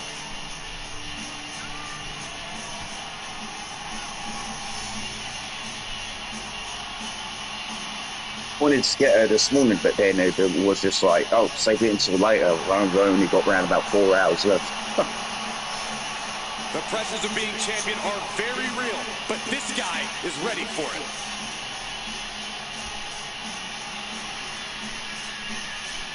What the fuck is going on with me?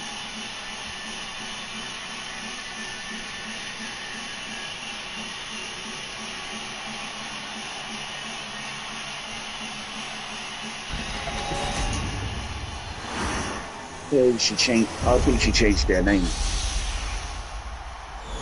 think she changed their Twitch, I think. Introducing the challenger. I think it's because of like not doing their HCW a lot. Weighing in at That's the reason. 210 pounds, the Wrestling Alliance champion, the Ninja He-Man.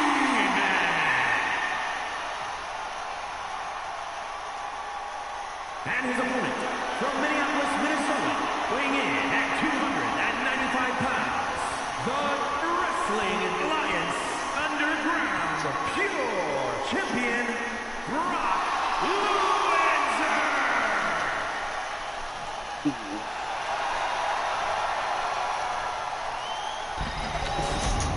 The challenger not taking their eyes off the championship. And the champ is staring daggers right back at the opposition. Flame right now.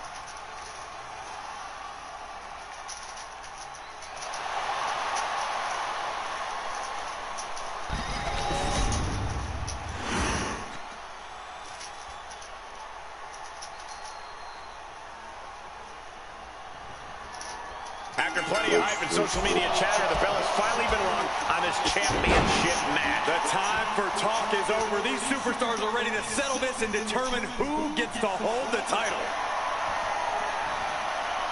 Showing strength here, driving them into the ropes.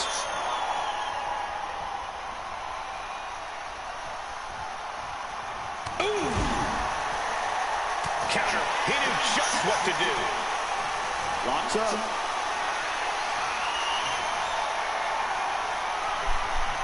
So much force there. All tied up now. Gaining some more control here. Pushing their opponent to the corner. Oh! Clothesline. So effective. Bang! Crucial counter there. Dropping the elbow. Oh, no. Look what we have here. He has no idea what's coming his way. Oh, launching himself from the ropes. Targeting the arm to great effect. He's just waiting for that perfect moment. Watch out! Tremendous drop kick.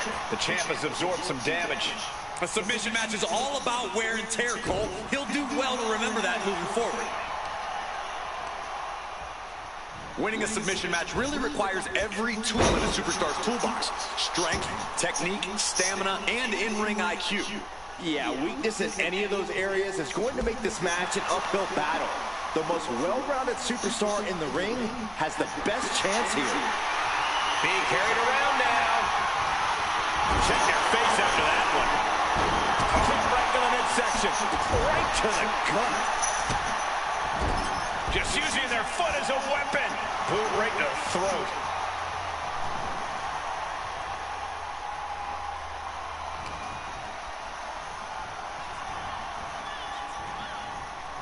Oh, no.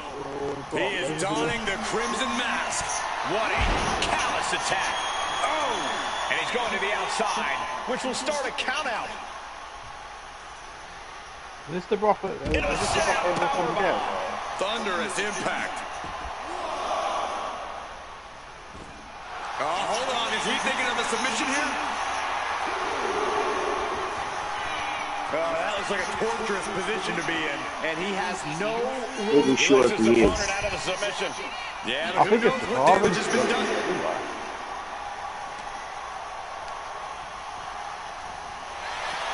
Oh, man. Maneuvers out of the Did way. you hear what went down? Stop Brock Lesnar, too much. Pressing their foot right into that gut. That's got to hurt. Go on, Brock, you got this one. Don't let me down, Brock. Got to get back in the ring to stay in the match. Looks like he's coming back in.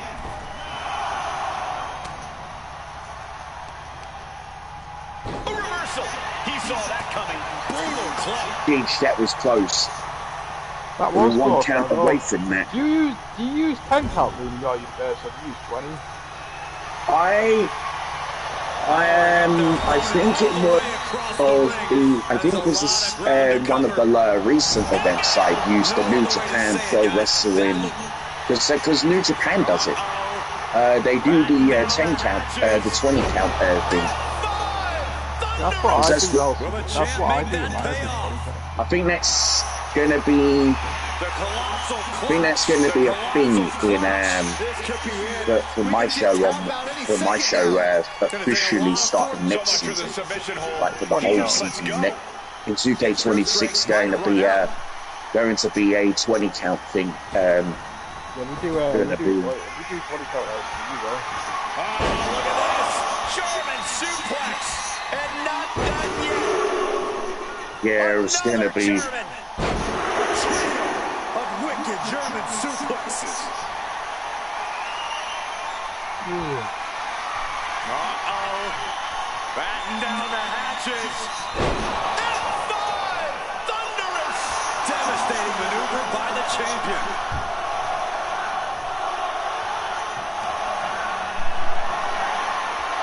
What a display of strength here. Driving face first. All right, I have returned. Sorry about that. Had to take the phone call. What have I missed? How's the match been? Has anybody been paying attention to the matchup? Yeah, I've been paying some attention to me. How's it been going? I mean, we're just thinking, see if it was the fall, the Brock Lesnar in the game. Was facing up against Roman Kenobi. Yeah.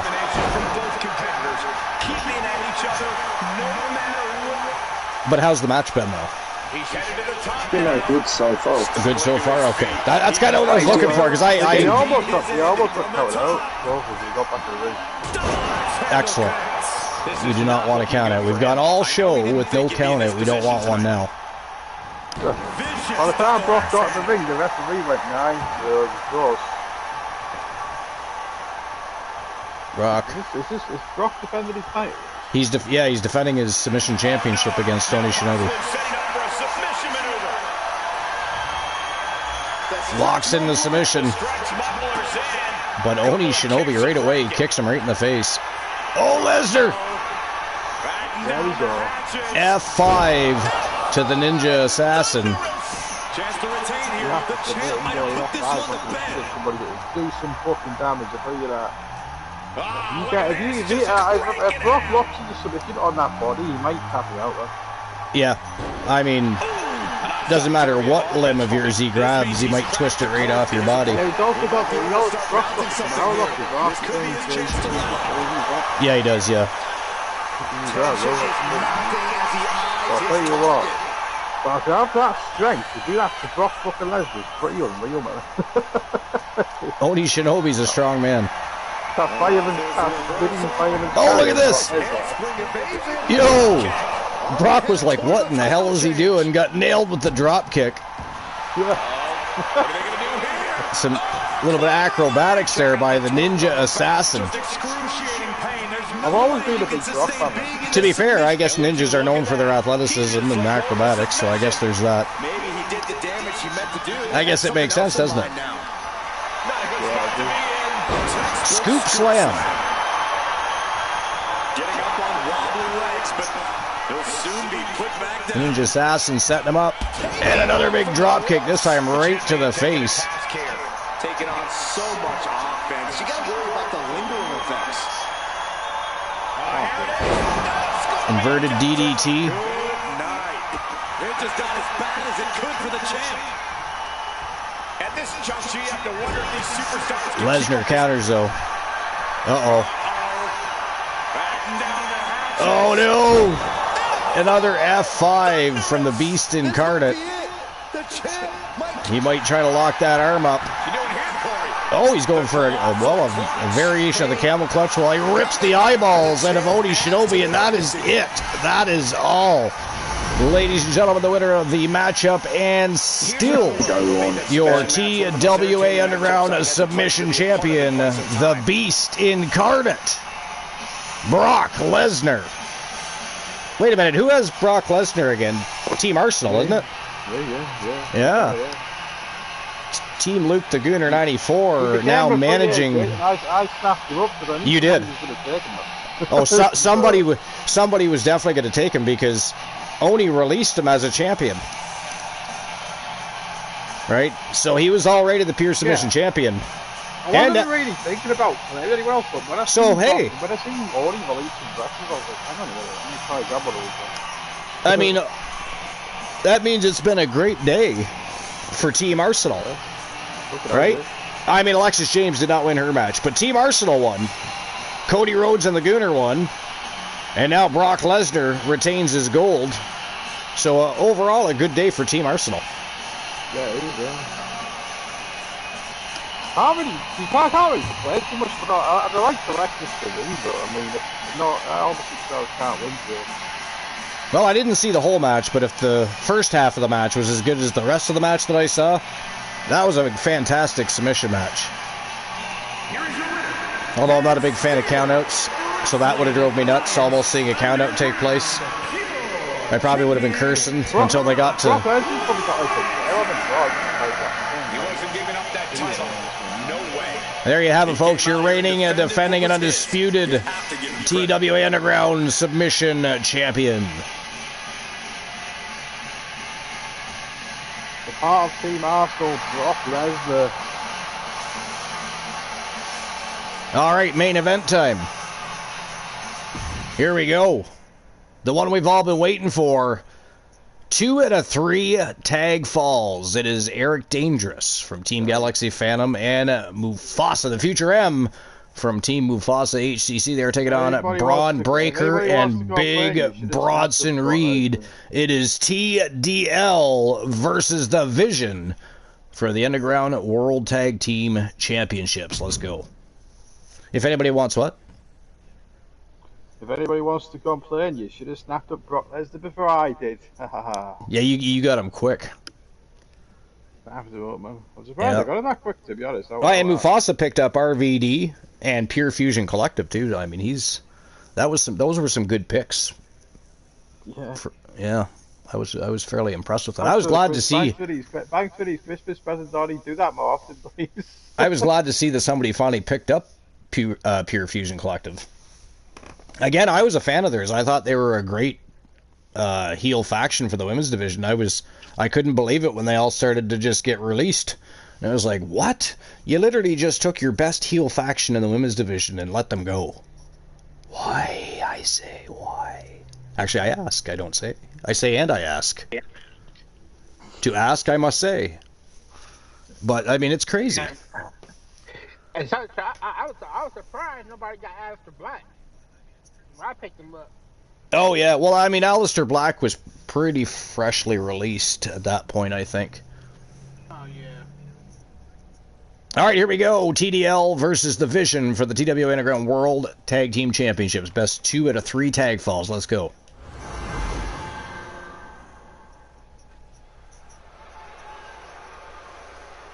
I think about getting Kane and Mankind.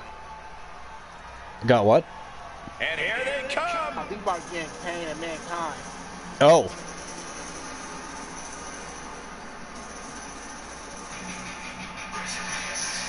We got to see Mankind on Legends Night, actually.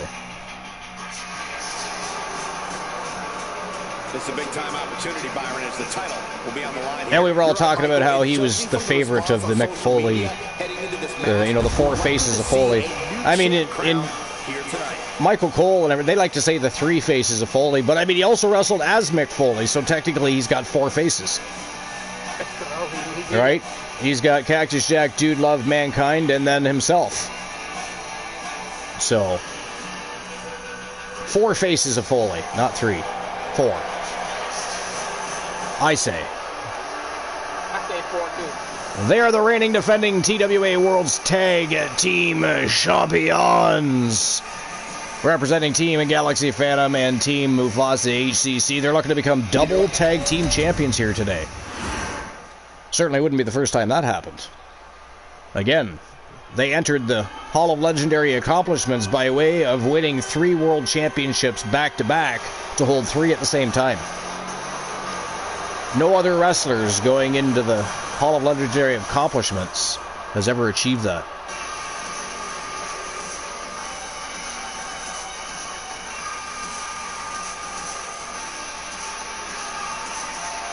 Braun Breaker and Big Bronson Reed. They are The Vision, and they are the reigning defending TWA Underground World Tag Team Champions. For now, TDL looks to change that, looks to dethrone the World Champions.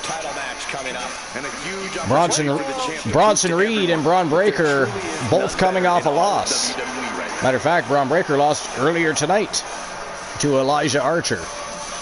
Bronson Reed lost yesterday to Elijah Archer.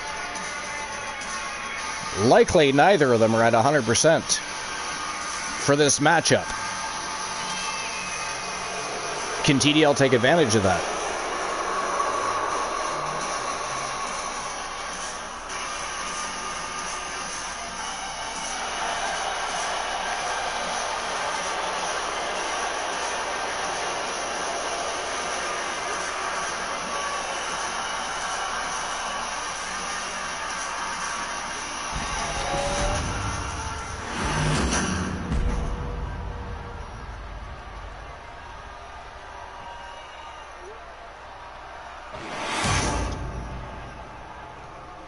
All right, here we go.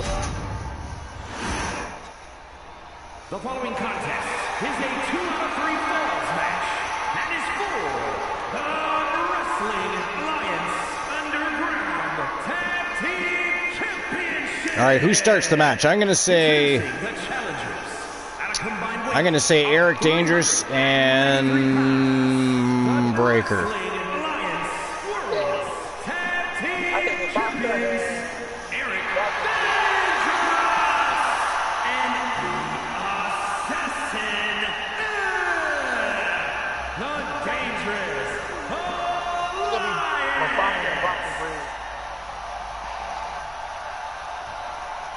And their opponents, at a combined weight of 560 pounds, the team. Luke, what about you? Who do you think starts the match? I said Breaker and Dangerous. Probably Breaker and Dangerous. Yeah. Some prestigious tag titles on the line right now. And Bronson Reed? Okay. This is how bored we are without an actual betting line. We're trying to make shit up to discuss for betting purposes. It's a verbal bet. Dangerous and Breaker. I was correct. Matches like this are really foundational to these. All right, here we go.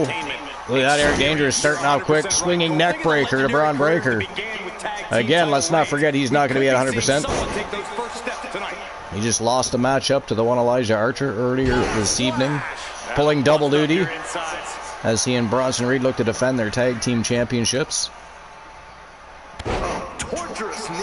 TDL, of course, though, looking to become double tag team champions here. Stop to the tummy. So far, Eric Dangerous all over Braun Breaker. You can tell Braun Breaker is gassed. He needs to find a second wind. But Eric Dangerous going to do his very best to make sure that does not happen. Constant pressure being kept on Braun. Every form of offense break. Out to that exposed concrete. Ooh, Mufasa nails his own partner. Back to the mat. Went to nail Breaker. Breaker staggered out of the way and he hit Eric Dangerous. No harm, no foul though. Dangerous still in full control of this matchup so far. Bronson Reed tags in. Dangerous didn't see it and snuck right up behind him, but Eric Dangerous turns things around and he's back in control just like, ooh. And in comes Mufasa. So far, it's all TDL. Holy hell. Again, Bronson Reed and Breaker coming off losses to Elijah Archer this weekend. So likely not at 100%. Not that that should take away from the chemistry of TDL and how they work as such a well-oiled machine. And it most certainly is not their fault that they had a rivalry with Archer. So either way, TDL so far looks like they're ready to dethrone the champs here. And they've held those belts for a while, you know. They've held those belts for a hot minute. TDL, of course, former Underground World Tag Team Champions. Oh, Mufasa gets caught. Showing off to the crowd. Braun Breaker looking to take control. Big right hand to the midsection, though, by Mufasa. Ooh, heel kick right to the face. That probably didn't feel very good. Doesn't matter who you are or how big you are, you get a heel to the face. That's some soul food you do not want to eat. If you know what I mean. By the way, boss, the new logo for your BCW Genesis looks good. I was checking out the VOD. Now you just got to get your new championships rocking and rolling.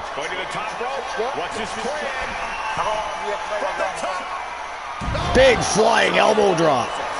Right to the sternum of Braun Breaker by Eric Dangerous. 2 count only, though. Man, Bronson Reed didn't even move there. Anybody notice that? Bronson Reed did not move. Did not try to help. That was a close one right there. TDL just about wrapped things up. I'm 100% surprised he wasn't there, actually. Is Orton... maybe had like Perhaps, yeah. Mind you, they were showing the legend, and for some reason, why was it? They had Eve Courage there. I just thought that. Yeah, that kind of was. She still looks freaking fantastic to this stage. She does. Yeah, she does. Me seeing her, she was just like, flipping out. She hasn't aged a bit. See, Bronson Reed should take notes there. You see how TDL helped each other there? What the hell was Bronson Reed doing? Didn't even try to help Braun. This grass is still fucking. She is, yeah. Truly God. That's just those good old Canadian genes. Yeah, he says. He's agreeing with me. All to be fair, women in Canada are beautiful. I mean, not all of them. Oh yeah, Michelle looked really good too, actually. You're not wrong. Bronson Reed walking all over Mufasa, literally at the moment.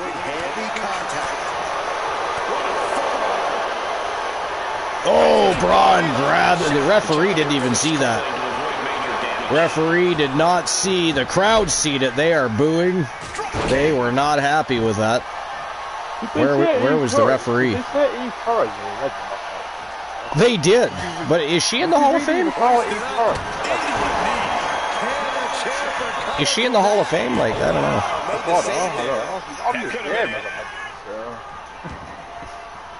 Would you really consider Eve Torres a legend?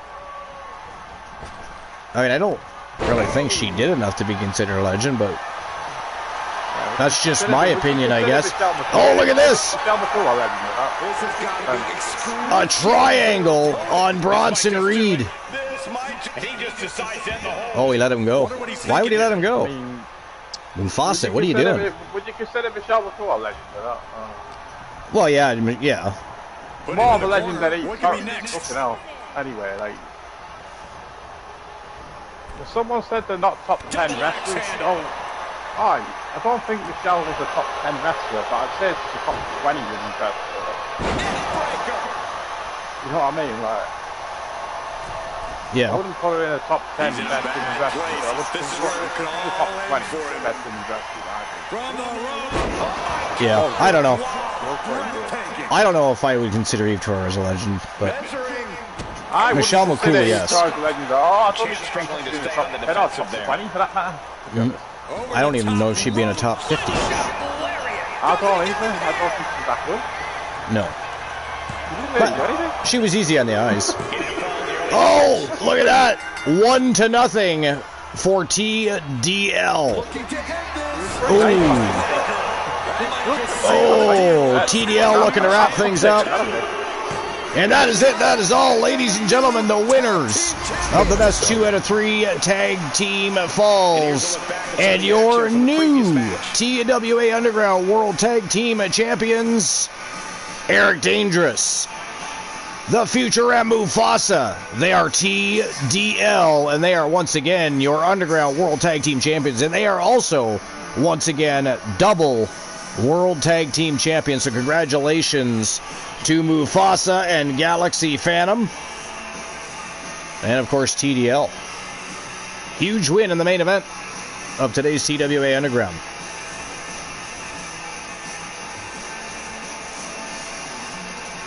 Man, oh man. Somebody finally beat the Vision.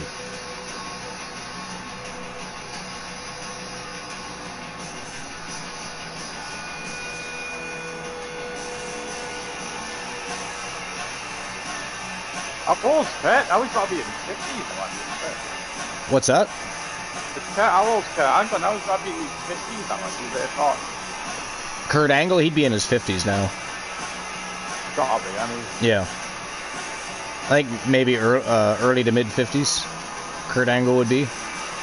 Maybe even close to 60 at this point, I'm not sure. He's lucky, it doesn't fall down like The Future M and Eric Dangerous. There you have it. Once again, the TWA Underground World Tag Team Champions. Excellence in its purest form. You simply love to see it, and I hope we see these guys tagging again real soon.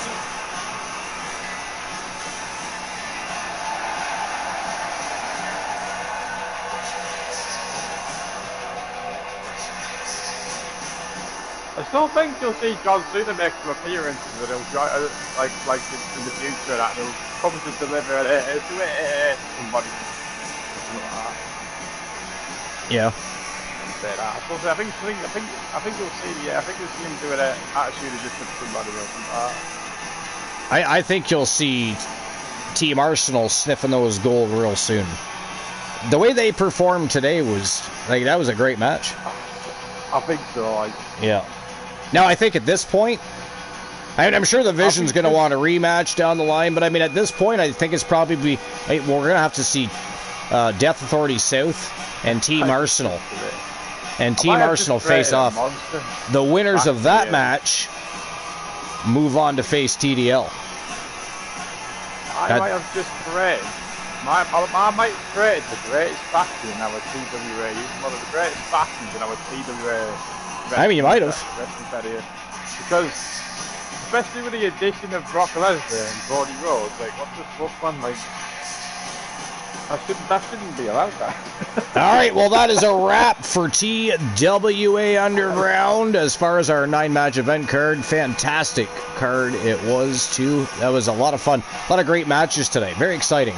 Now, as opposed to having a go-home happy match, however, see, now I have the time. I happen to have a go-home happy tournament set up. We still have I do. We still have no men's TWA Speed Champion.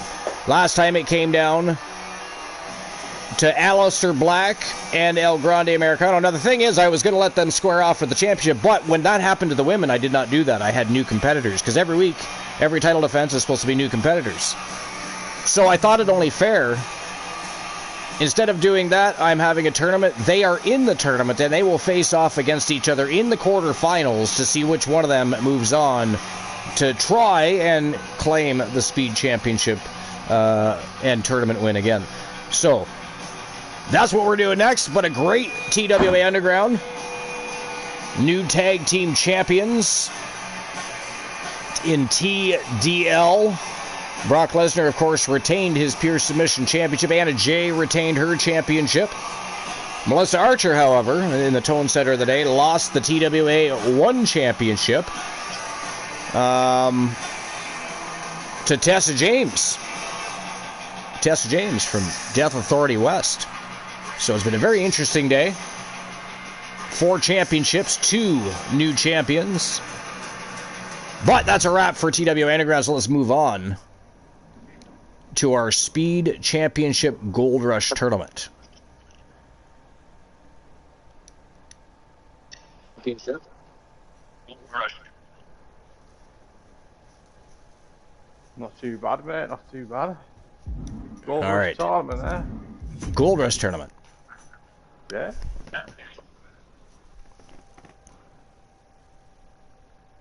All right, here we go.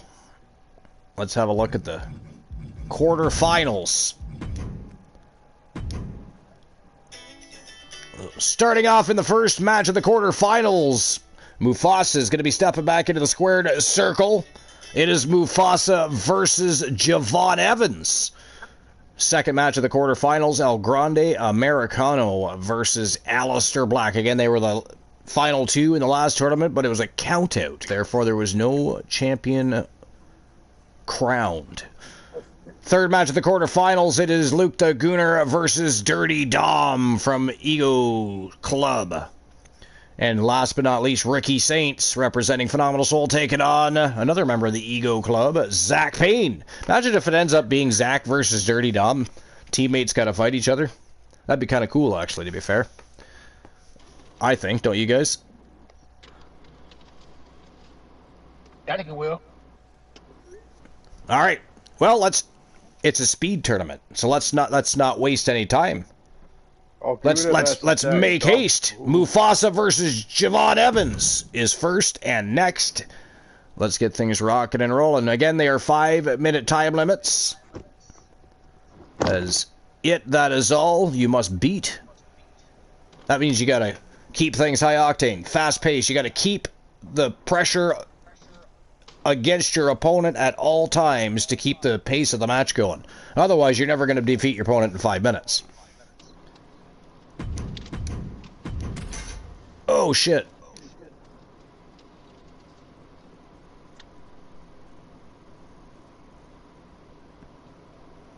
I forgot to turn the entrance on for this one particular match. Oopsie.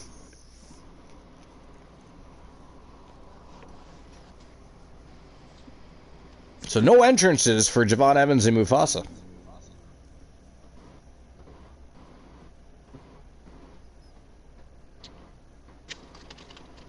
I hate when that happens.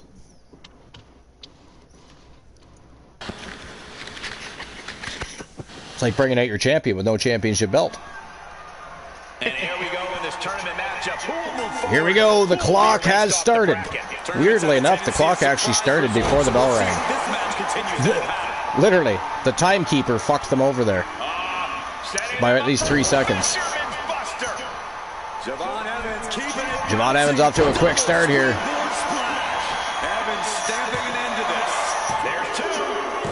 Wow!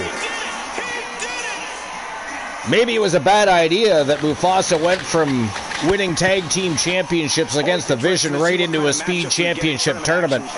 That was close too, if not as quick as the Roxanne Perez.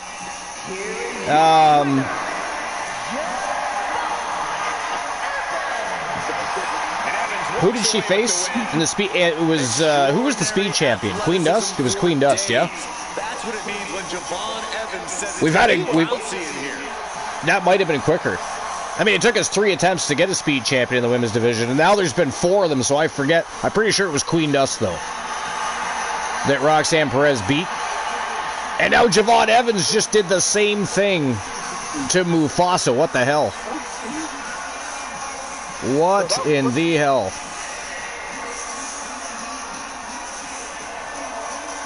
That's crazy. Mufasa's like, damn, I know. It's crazy. To be fair, it's Mufasa's fault. He signed up for a speed tournament when he knew he was facing off against the Vision today for the tag team championship. That was kind of crazy. He's a savage, though. He's a savage. He just wants to be, you know, if there's a fight, he wants to be involved. What do you do? Oh yeah, Sarah Dawn, not Queen Dust. Sarah Dawn beat Queen Dust. You're right. Thank you. Fact check. Yeah. Got pop roxed by Roxanne.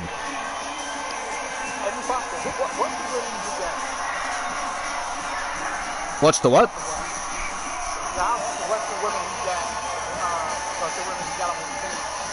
In TDL? Yeah. Anna J.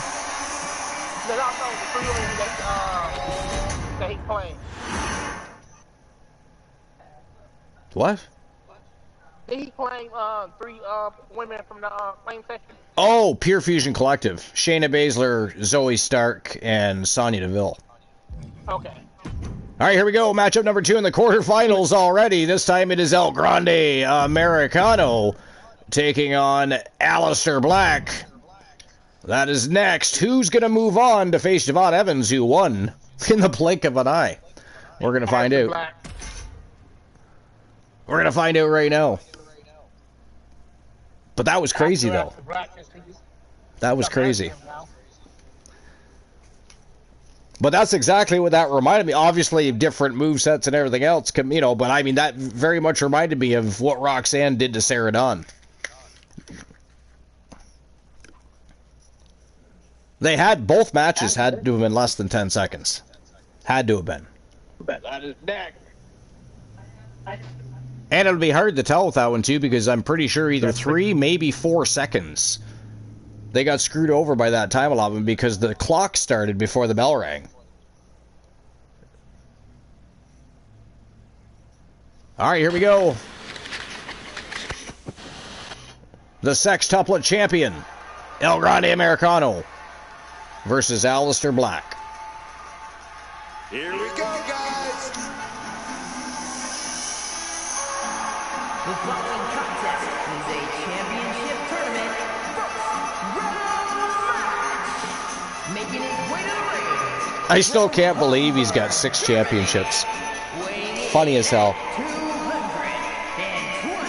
To think that Team Infinite only literally claimed him on a whim, just as a joke. He wanted to have El Grande on his team, and you know, at very least, he maybe pick up a couple matches, victories over superstars here and there. And what he did was he turned El Grande into a monster somehow. Look at the focusing, 6 championships later, he is now fighting for the TWA Speed. Imagine if he wins this tournament. He'll tie B. Jackson at 7 championships. And if he doesn't win, no harm, no foul. He still has 6. But I still say you can only win for so long. I mean, his luck has to come to an end at some point. And he's got many targets all over his back. El Grande Americano Versus Aleister Black, yeah. You think he's going to win the whole thing? If he does, he ties B. Jackson and becomes a septuplet champion. You heard it here, Luke the Gooner. It will happen, to be honest. I'm tipping him to win it. You're tipping him to win it. He's in it to win it. If we had a bet, if he's in the betting shop right now, I'd be putting my money on him. I still can't get over how fast that first match was. It was a repeat of Roxanne versus Sarah Dawn. It was nuts. I mean, we've had matches that came right down to the wire, we've had draws, we've had countouts, and then we've had matches where people are just flat out starched. Again, to be fair, Mufasa just wrestled a tag team championship matchup against the Vision, so to be fair, it's amazing he was even competing in that match.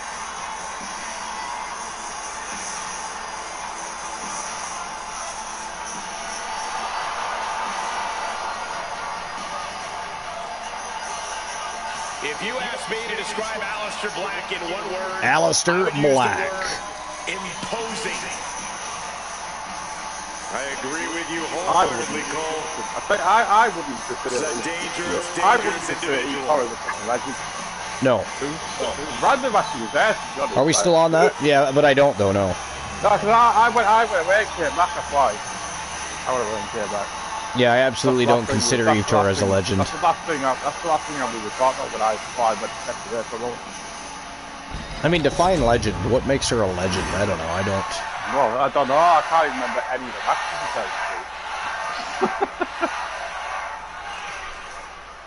All right, here we go.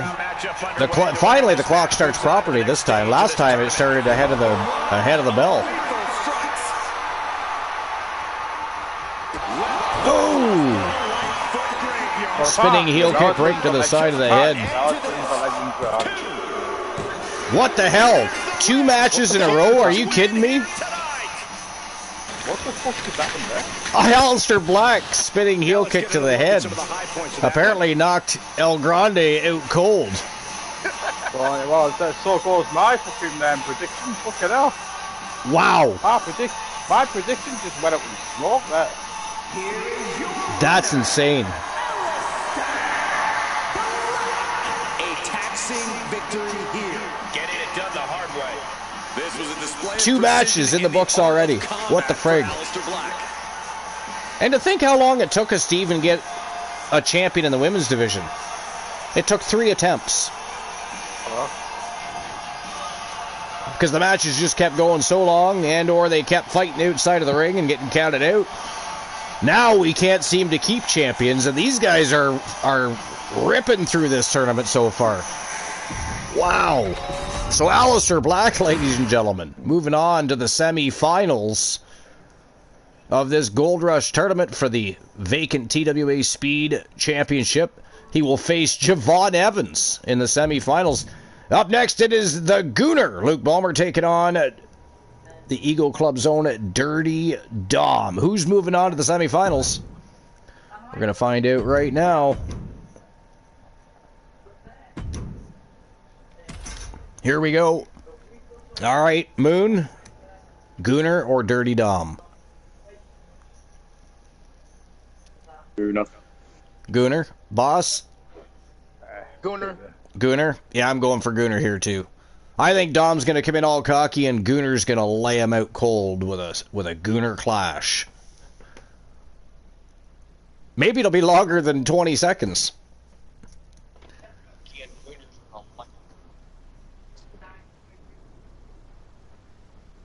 I think the Aleister Black was quicker than the first match. It might have been. I don't know, but both matches were lightning quick. I mean, again, I realize it's a speed match. Everybody's got the adrenaline flowing. They got to keep the pace. They got to try and get things done as quick as possible, but damn. Are you guys ready? Just damn. Which is exactly what Mufasa said earlier, was damn. What else do you say but that?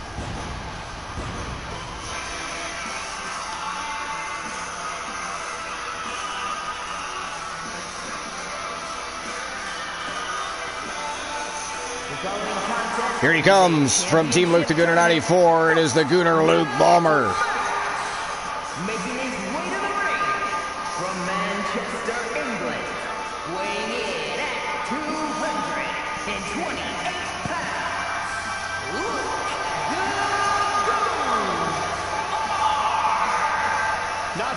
Gooner, also known as the king of tournaments and multi-man matches. Can he prevail here? Can he move on and win and become the very first ever, the inaugural TWA Speed Champion? It is a possibility. I don't, right?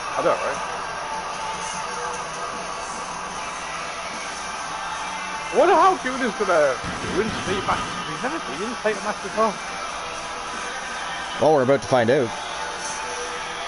That's for sure. We are about to find out. I forgot to change the logos on the turnbuckle pads, apparently. What is wrong with the setup team? You give them instructions, they don't listen.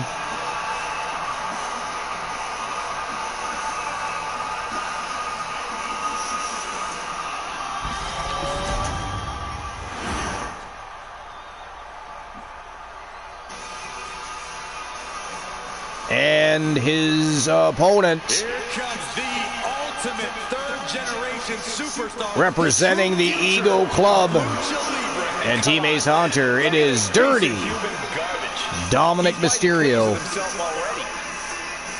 making his way to the squared circle for a speed battle against the Gooner.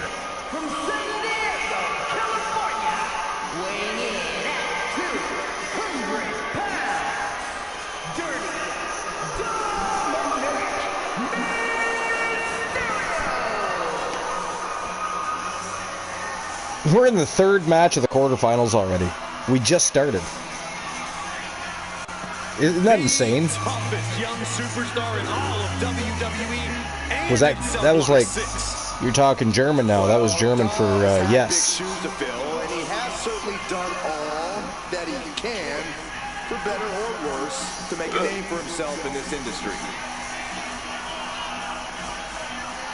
Dirty Dom.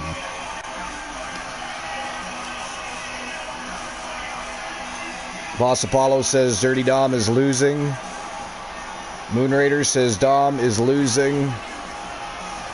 I'm assuming that Luke also thinks that Dom is losing. Yeah. Otherwise, you got some explaining to do to the Gunner. I say it me all the time, don't I? Dominic Mysterio is a true workhorse in WWE. Win or lose, you got to think they're going to win, right? You got to have that confidence in your wrestler. Could stand to focus more on his in-ring and less on his not very life often, and it's personal very issues. rare, but I have said these things Excellent in time where I think multitasker. He when I can was juggle it all. That should be Yeah. celebrated. It happens. I mean, I've bet against Archer before. Oh, yeah, of course. Yeah. Times I said, I don't think he's going to win. Here we go. Clock started appropriately again for the second straight match. This is where you separate the contenders from the pretenders. Dominic Mysterio going, looks like for the triple suplex. The Tres Amigos, as his Uncle Eddie would call it. Oh, you're not pinning the Gunner like that. You're not going to do it. No! Hey, the Gunner's the first one of the Speed Championship tournament to kick out. Good for Gunner. Good for Gunner. Come on, Gunner. No offense, Ace Hunter. But I mean, let's be honest, you and Zach have had your issues with Dom lately anyways. Oh, man. Oh, man. That is it. That is all. What the fuck? The winner of the match and moving on to the semi-finals.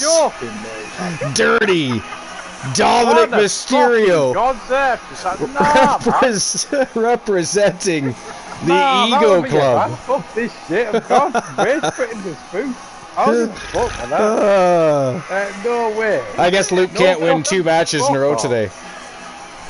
Fuck off about a fucking target. God, it's just fucking shit. Hey, at least him and Cody had had a good match earlier because yeah. Oh, buddy. He did. Hey, credit where credit is due. The Gunner, the first person to kick out of this speed tournament is ridiculous right now. What is happening? What is even happening? Everybody just leaves off like one finish, right? It's insane. Wow. All right, here we go. The final match in the quarterfinals already. It is Ricky Saints. No way should I be fucking losing the Dom like that. Versus Team Ace Hunters, Zach Payne, the leader of the Ego Club. Are we going to see Ricky Saints versus Dirty Dom, or are we going to see 2 teammates go to war here? Is it going to be... I think 2 teammates. You think the Ego Club are going to have themselves a good old-fashioned duel in the semifinals? We're going to find out right now. I don't know. Now, this turn, I'm going with the flow. We're going to find out right now. Here we go. Ricky Saints, representing Phenomenal Soul from Team Joe Link. Zach Payne, the leader of the Ego Club from Team Ace Hunter. One of them is moving on to face Dirty Dom. It would be funny, though, if it was Zach Payne. Zach versus Dom would be fun. Again, Zach Payne and the whole management team have had issues with Dominic Mysterio lately. So, I mean, this might be a foretelling of the future. Maybe the beginning of Zach Payne dealing with Dominic Mysterio. Who knows? Let's not forget that Ricky Saints was a champion not too long ago. He's already lost that championship, unfortunately. He was the TWA Andre the Giant Battle Royal champion. That's going to be a tough championship to hang on to, though. You know, you've got multiple people every single week between anywhere from 4 to 8 superstars gunning for you every week for that championship at the same time. So, it is what it is when it comes to the Battle Royal Championship. I believe so far, only Roman Reigns has defended it, has he not? I think he defended it once. Did Sid as well? I'm trying to remember, did Sid Justice defend that championship as well, or did he lose it right away to Roman? I know Roman defended it once.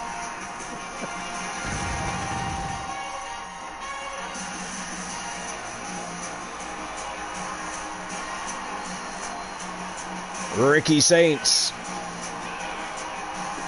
ready to step inside the squared circle and go to battle.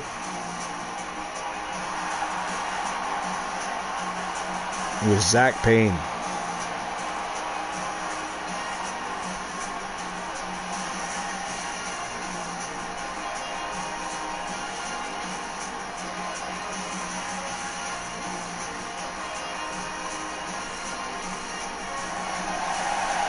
Matchup number 4, the final quarterfinal matchup. Hard to believe it is even. I mean, we just started this tournament, literally. I don't know what's going on in this tournament, but wow.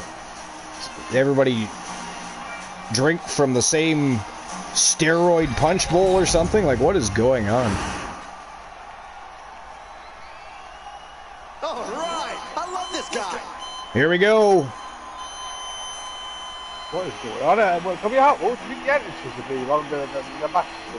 No kidding. That's the funny. What, when it comes, I tell you what, though, they are doing the business quick, man. They are. They are. It's definitely a speed tournament. But I mean, like I said earlier, like it took us so long to even get. It took 3 attempts to get an inaugural speed champion in the women's division. Now since then, they're on their 4th champion.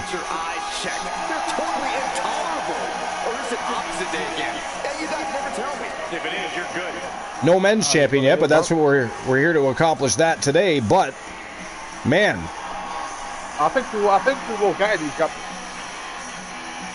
Oh, I think we're going to get a new champion too. There's no doubt about it. The way this tournament's going, I don't think we're going to get countouts. We're not going to get draws. We're just going to keep getting. You just think there.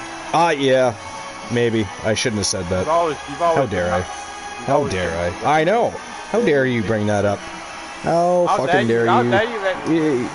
You just gotta dig up the past like some sort of drunk ex calling you at 3 a.m. Gaslight. I'm quitting the stream because and you're gonna quit all other servers as well. You can't take the pressure. As well. Fuck everyone else, man. You know what I mean? I'm just a baby and crying in the corner. Does it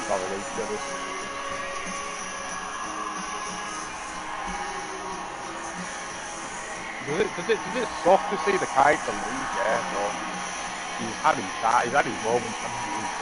Yeah, well, I mean, he was successful on TWA Underground at least. He had a taste of glory earlier with Cody Rhodes. He's all good. Oh yeah, the next question is, though, who's going to win between Team Arsenal and Death Authority South? Yeah, I'm more worried about that than Steve Corbett, man.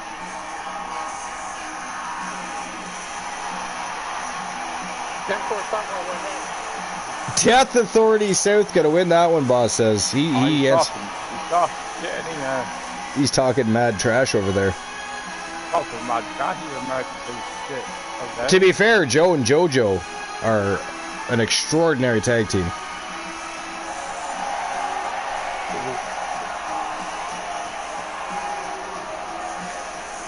Who did I claim again, boss, from your channel again? I know obviously got Nicky to do with did I get Chris? I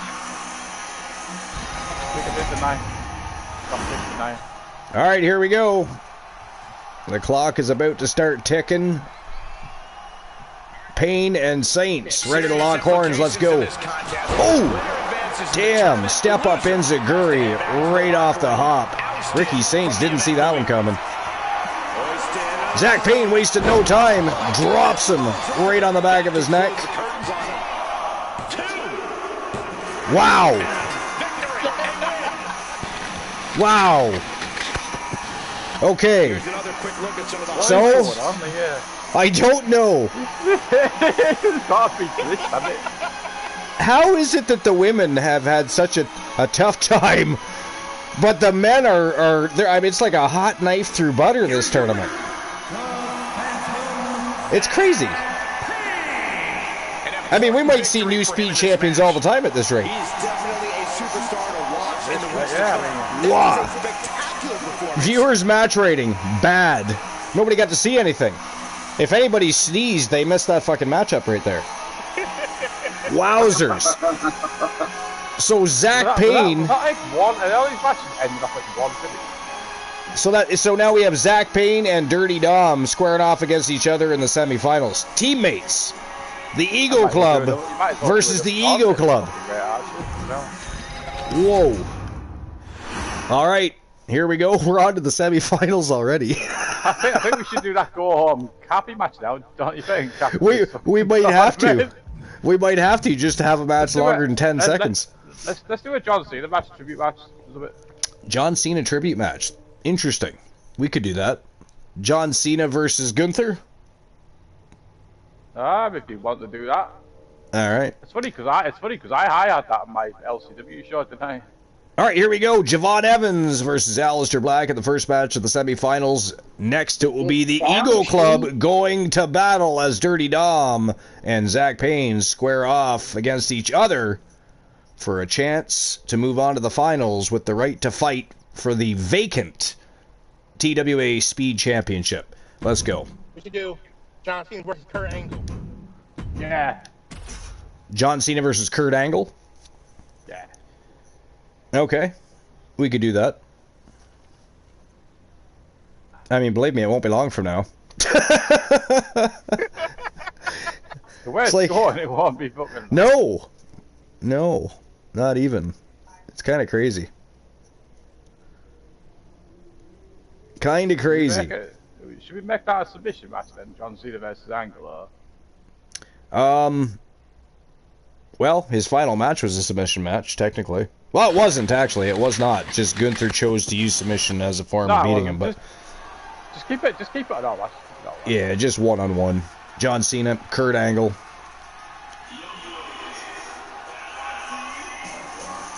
Here comes Javon Evans. Here comes the young OG, ready to get bouncy. I actually really like Javon Evans. I think he's graphic fun, Yep. It's weird that he's tag team partners with Leon Slater, though. Javon is way better than Slater. I like Slater, too. He's not bad either, but Javon's way better than Slater. So it's like kind of a mismatch of teammates, really. I think that Leon Slater is good. Well, he's the TNA X Division champion currently. He is good. I just don't think he's as good as Javon. NXT Youngblood. How dare he wear NXT attire in a TWA ring? Oh yeah, yeah. So does TNA. TNA is smoking hot right now. Yeah, I agree. Their momentum just keeps shifting gears and picking up momentum. Missed out some good wrestling if you're not watching TNA. Yeah, I agree. And here he comes. The man who whispers It is in the Aleister shadows Black. has emerged from the fog. And Set and Black is ready set to dominate the to competition. face off against Javon Evans. Javon Evans better watch those feet.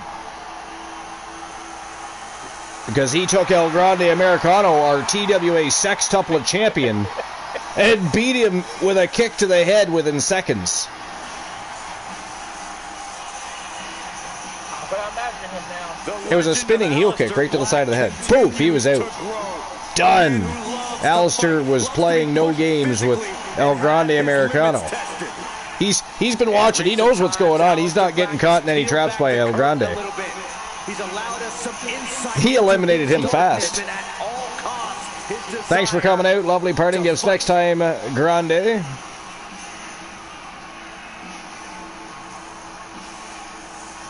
I don't know. What do you guys think? Aleister Black Or Javon Evans? But stop asking him now, and I go ask. I mean, Alistair Black. I got Alistair Black. Yeah. Moon, what about you? I was thinking about crowning him. That's all you need. Moon, you said Alistair too? Yeah. I mean, if Javon Evans avoids those feet, he might have a shot. I wouldn't mind if it's Mr. Young OG Javon Evans. Wouldn't mind if it's white. Yeah. Haven't played the lotto yet today. Let's see what I get. Out of curiosity.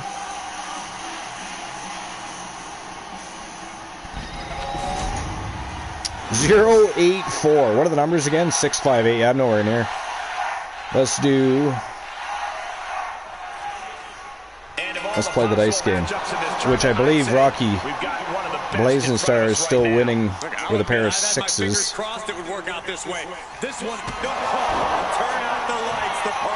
I got a 1 and a 6 for dice. Ghastly. Wow! Alistair Black just starts Javon Evans too. What is even happening? Like, is this tournament real, or are we just all imagining it? Is this the stuff like wall off one finish? I don't know what's going on in the world of pro wrestling these days, but people are starching people here today. The women's one, but the women's matches are. I don't. That's what I mean. I don't get it. It took the women 3 attempts to even get a champion.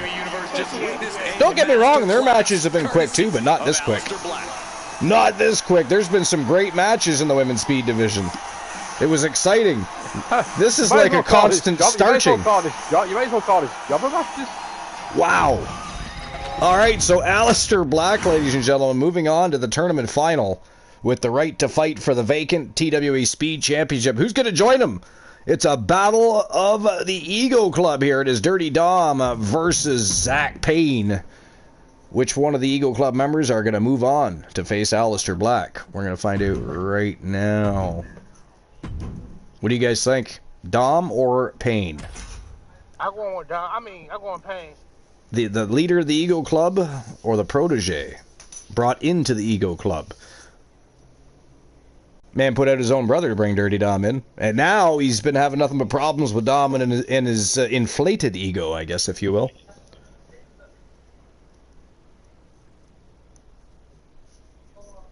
Apparently that didn't work for you there, Mufasa. Try it again, maybe. Or I can try it for you, even. Yeah, mine not working either. Well, there might be a cooldown on it, perhaps.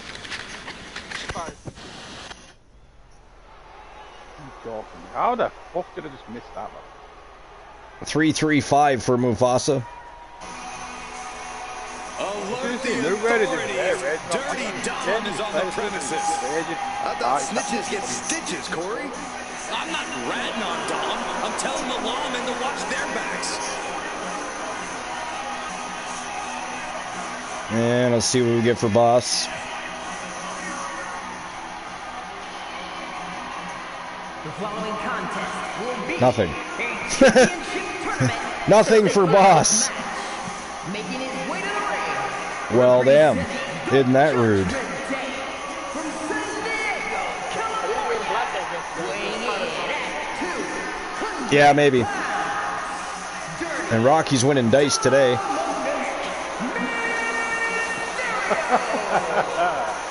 I hate this kid. He always finds a new low to sink to. I am 65% world championship worthy. 4 to 5. No dice, literally, because you got to tie Rocky with a pair of sixes for a roll-off. Nobody's winning blackjack in my, I don't think, anyways. Did anybody beat 16? I don't think so. I could be wrong, though. Anybody beat 16? That's what the house hand is for blackjack. Apparently TV's not working for me. Do we have TV here? It might be 1, actually. It might be 1. It is. It is not. That's not working either. Is it just World here now? I'm starting to wonder. Haven't played blackjack yet. could stand to focus more on his in-ring and less on his love life and personal 95% World Championship worthy. That was close. Apparently I can't play blackjack either. How dare Stream Elements. The WWE Universe just exploded. 53% World Championship worthy. I got 5. Wow. Yeah, that's not going to cut it. But yeah, did anybody beat 16? Or tie it even? I don't think so. But I am not entirely sure. I'm kind of scrolling back to look here. Does not look like anybody has beat the house hand yet.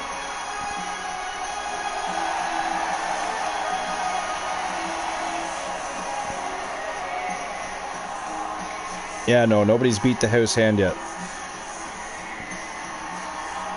So blackjack is still up for grabs. You got to either tie or beat 16.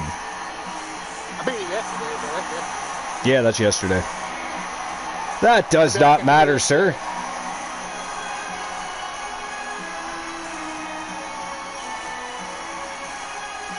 The leader of the Ego Club, an enigma, if you will, is Zach Payne. 554. Unlucky. Need any combination of 658. So it could be 856, could be 586, could be 658, 685. You know, there's a lot of combinations there you can have, but any combination of 658. So far, nobody's come close. 12 for Boss. Got a tie or beat 16 though.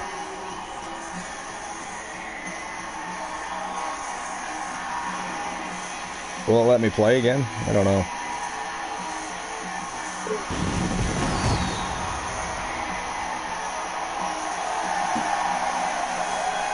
Nope. Gotta wait. He's been demanding this match for quite some time, and now Means it probably won't let me play the lotto either.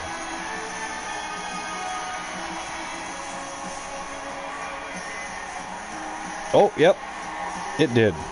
But I am nowhere near 658 with a 162. That is ghastly.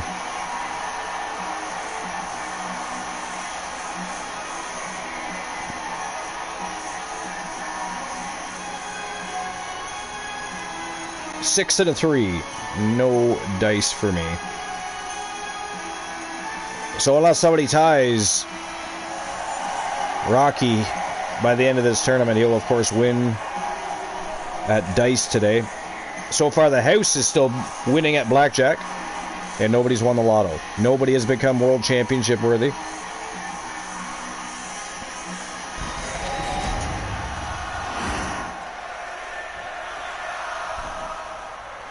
People are chanting for Dirty Dom. And here we go in this tournament matchup. Oh! That was like a flying neckbreaker right off the hop. So we'll see if this match continues that Running, but I mean, he flew through the air though. Nice. Damn. Holy shit. I mean, did Dom just... Did Dirty Dom just lay down for his tag team partner, or what's the story here? I thought it would have been a much better fight between Dom and Payne with the history of, you know, problematic, you know, things happening within the Ego Club. It makes me wonder if they're, you know, not working together here. That was strange, wasn't it? That was like the thing before. Zach, I mean, Dirty Dom started off quick with a running neckbreaker. Looked more like a flying neckbreaker. He was airborne for that. But then Zach Payne just picks him up and dumps him on the back of his neck and pins him 1, 2, 3. So congratulations to Zach Payne from Team Ace Hunter. I guess it wouldn't have mattered who won that match. They're both from Team Ace Hunter. I mean, I'm sure Zach wanted to win, but I'm just saying. Just saying. All right, here we go on to the tournament final of this TWA Speed Championship Gold Rush tournament. It is down to Aleister Black and Zach Payne. One of them is walking out the inaugural TWA Speed Champion. Who's it going to be, Black or Payne? We're going to find out right now. You're going black? I mean, I don't know. I don't know. This is a tough one. It's a tough one. It really is. I don't even... you know, as cool as it would be to see Aleister Black win, it would also be equally as cool to see Zach Payne win this thing. So I don't know. It's up in the air for me. This is, if it was a betting line I had to bet on, I think I would skip this one.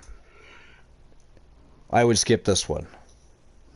We all know the entrances last longer than the actual match, does. No, because I mean it's been unpredictable all day long in this tournament. I mean, we're already in the tournament finals of this tournament. Like, get that into your head. I mean, what time is it here? We just started the tournament not too long ago. That's what I mean, yeah. So fucking crazy. We started the tournament 2 minutes ago. 30 minutes ago? No, 3 minutes ago. Oh, that's what it feels like. It was a fast tournament. Like, I understand it's a speed tournament, and it's for the speed championship, but goddamn. Goddamn. The only thing wrong with the match is the entrances. Yeah, literally. People are not wasting any time. There hasn't been a match that's even gone 60 seconds. Black is back.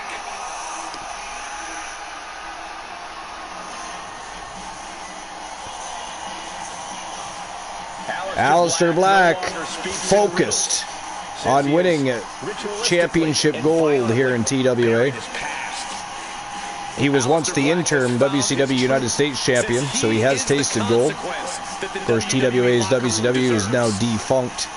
TWA Underground sent them packing and took over. TWA Underground reigns supreme.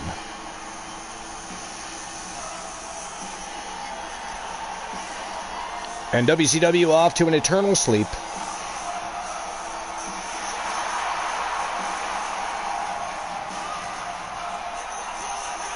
Once upon a time, he demanded the competition knock at his door. Now he's seeking out his own battles.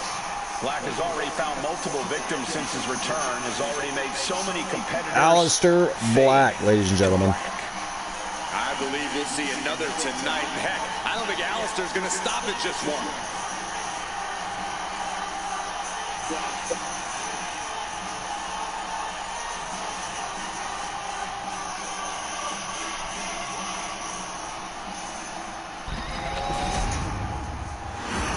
All right, just waiting on Zach Payne now from Team Ace Hunter.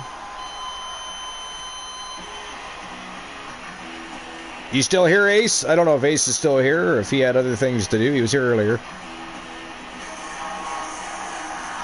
If he is, he's probably getting ready to chew his nails off. This is it, guys. The title is up for grabs here. And this might be the most highly anticipated title defense in So far, nobody's winning blackjack today. That's the first time in a while, too, when you think about it. Somebody always wins blackjack. Not today. Dice, however, being wrapped up by Rocky, it looks like, because this is the final match. I mean, we're doing a go-home happy match, but that doesn't count. I mean, it is fucking great, guys. We're going to fucking set of matches. Really crazy, this. Like, I know this isn't going to do long, so I'm just going to say, yeah. I mean, yeah. Well, plus you did help pick the go-home happy match.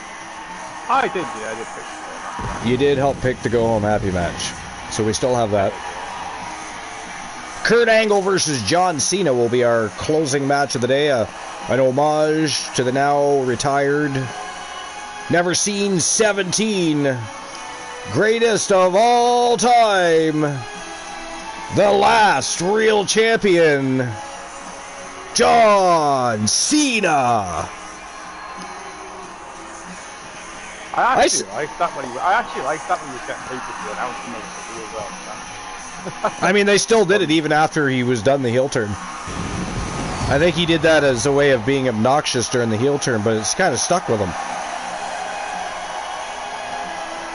I also think it's worth mentioning just how self-centered he's become in recent weeks. Yeah, and if for whatever reason you don't recognize his greatness, just ask him. I'm sure he can go on for hours about it.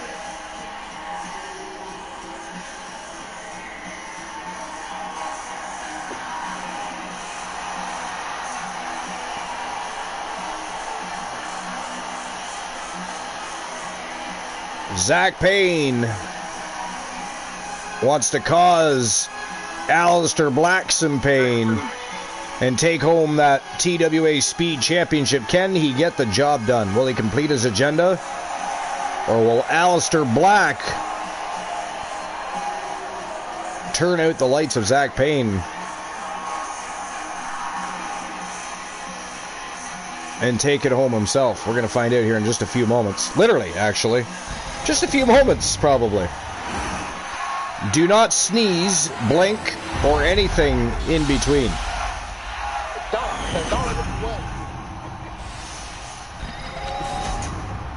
Looking at the champion, I guarantee. No, don't look away at all. No, damn, jeez. You definitely don't want to do that. You might have missed the tournament. These matches have been over faster than I can fucking blink. These superstars have battled through it. Here we go. Oh, Zach Payne right off the... Oh, shit, no way. Here comes the end. Here comes the end. Zach kicked out. The second person in the tournament to kick out. Zach and the Gooner. Zach and the Gooner are the only two people in this tournament to have kicked out. Look out, Zach! Zach evades. A keen sense of awareness. You can never let your guard down, Corey. Hey, this match has been longer than 20 seconds. What the hell? Oh! Oh, that might do it, though. Oh, boy. Yeah, that is it. That is all, ladies and gentlemen. The winner of the TWA Speed Championship Gold Rush Tournament and your new and inaugural TWA Speed Champion, representing Team Ace Hunter, the leader of the Ego Club. It is Zach Payne going home with the gold. He is your new TWA Speed Champion. That was the longest match of the show. Well, not of the show, but of the tournament. I know, I was a little bit longer than it was. It was. We finally got a match that was it was a little longer than 30 seconds. We were almost nearing that 60-second mark. Holy hell. But congratulations to Team Ace Hunter and the Ego Club. I still say Dirty Dom laid down for him. I'm starting to think that the whole we got problems within the Ego Club is like a ploy. They just want to get in people's heads and make them think that shit. They're really on the same page. They're going to run a coup and fuck you over once they get in your head and make you think otherwise. You think you got an easy job because they can't get along. They can't coexist and work as a unit. I don't know. I expected more out of Dom versus Payne, that's for sure, and we did not get it. I will say that much. But again, congratulations to Team Ace Hunter, Zach Payne, and the Eagle Club, your new TWA Speed Champion, ladies and gentlemen. Congratulations. All right. It'll give you a quick preview of who he defeated in this tournament in record time. In record time, I might add. So he started off by beating Ricky Saints, Dirty, the key word here, Dom Mysterio in the semifinals, and then he takes out Aleister Black in under a minute in the finals of the tournament to become the new TWA Speed Champion. So congratulations again. Wow. Crazy. All right, go home happy match chosen by Team Moonraider and Team Luke the Gooner 94. We're going to have ourselves an homage to John Cena, who just retired last night. Straight up one-on-one matchup. Let's have it in the TWA Underground arena. That's how we started the show. The only reason we were in a Genesis arena for the Speed Championship is it is a TWA title. All right, here we go. Going the wrong way. Apparently I can't spell. Here we go. John Cena versus Kurt Angle in a straight up one-on-one matchup. Here we go. Our final match of the day for episode number 682. TWA Underground was a phenomenal show. I mean, I'd like to say the tournament was phenomenal too, but it was so quick I don't even know if it was actually good or not. I don't know what happened. People were starching everybody.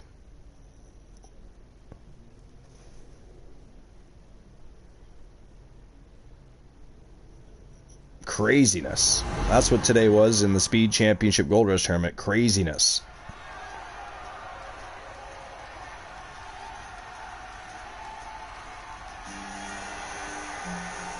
Well, apparently I still can't play. Oh, I did too. 5-3. Still can't tie Rocky. Nobody's won a blackjack yet. Let's see what I get there. The greatest of all time, John Cena. 9-7. 16. I tied it. So I can have a playoff with the house unless somebody else wants to try and get 16 as well or beat 16 before I do. If I can beat the house, then I will gift the victory to somebody else. Hustle, loyalty, and respect is not just a motto for John Cena. It's a way of life. Apparently, Boss can't play blackjack right now. WWE superstar of all time and the standard bearer of this Mufasa giving it a go. Booyah! 18. Mufasa's winning at blackjack. Beat myself and the house. So now you got to beat 18 to win at blackjack. And you better hurry, because it's the final match of the show. No.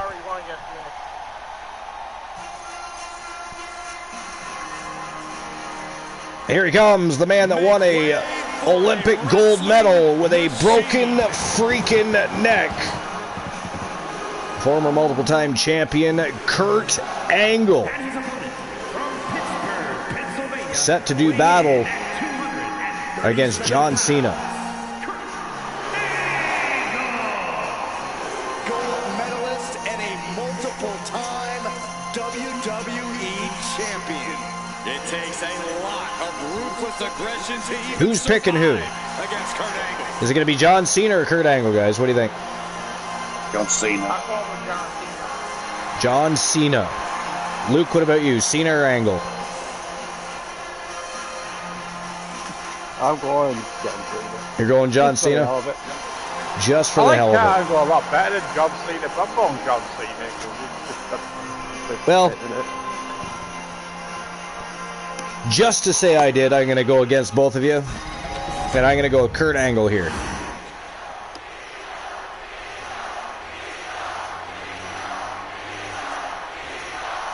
So this will, of course, be our final live show until next weekend's 5th annual TWA Slammiversary stream preview. What a thrill ride that is going to be.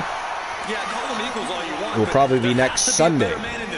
And both Cena and Angle are mighty familiar with that big match. That is the plan, is next Sunday for the 5th annual TWA Slammiversary. Doesn't mean we won't have a show Saturday, I'm just not entirely sure. I hadn't planned a show prior to that. I thought it would be a good time to just move on right to the stream preview at this point. Our biggest and final live show of the year. Well, as far as the main roster goes, anyways. You will not see TWA Underground matches. You will not see Wrestle Wars Genesis matches. You might see Ladies Night, and you will see Legends Night. My daughter's calling. Hold on. I think we know what he has in store next. Hello, sweet child. What you doing? I can't hear you. I still can't hear what you're saying. You're what? And he doesn't stay down for long. Yeah, I don't know what you're saying. I can't hear you though. Forearm smash.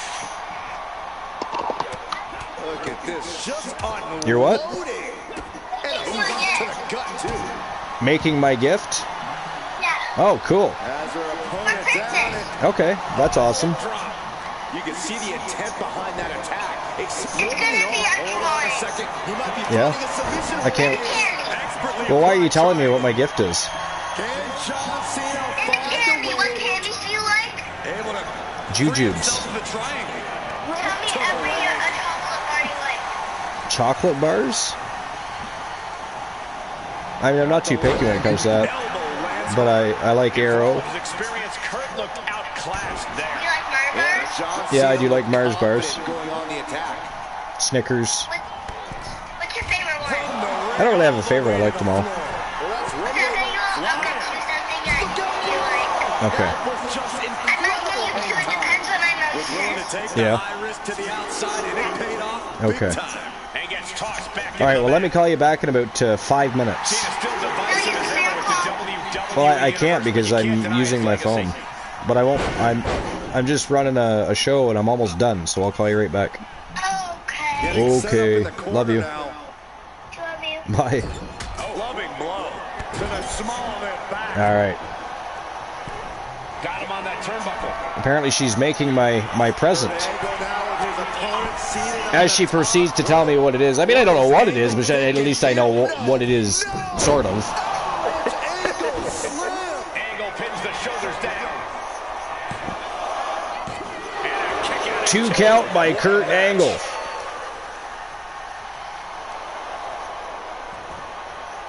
Looks like Well, this matchup is definitely lasting longer than 60 seconds. This match might end up, as long as half the tournament. He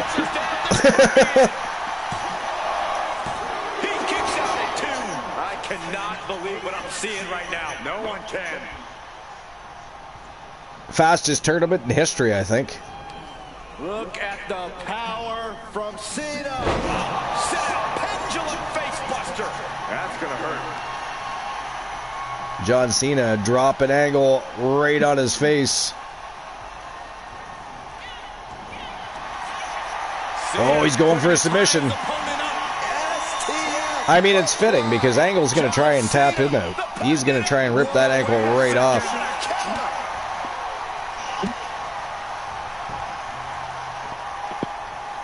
Connecting with a sharp elbow.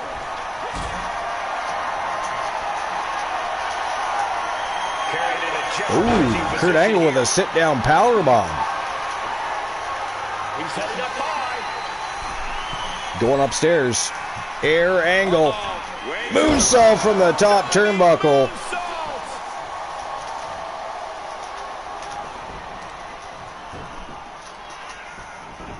Beautiful gator roll.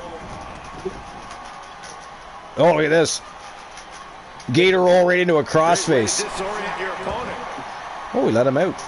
Well, that seems silly, doesn't it? 9 and a 4. Got to beat 18. Mufasa has 18. He's leading at blackjack currently. And just check out the face of Angle after that.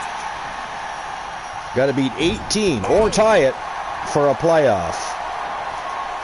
Testing the limits of that leg here. At this stage, the damage is really mounted. Looks like the gas tank is running past. He might have him here. Is this it? And that is it. That is all, ladies and gentlemen. The winner of the matchup. He is the never seen 17, the greatest of all time. The last real champion, John Cena. I actually really like that. I've never seen 17. With a big win over Kurt Angle.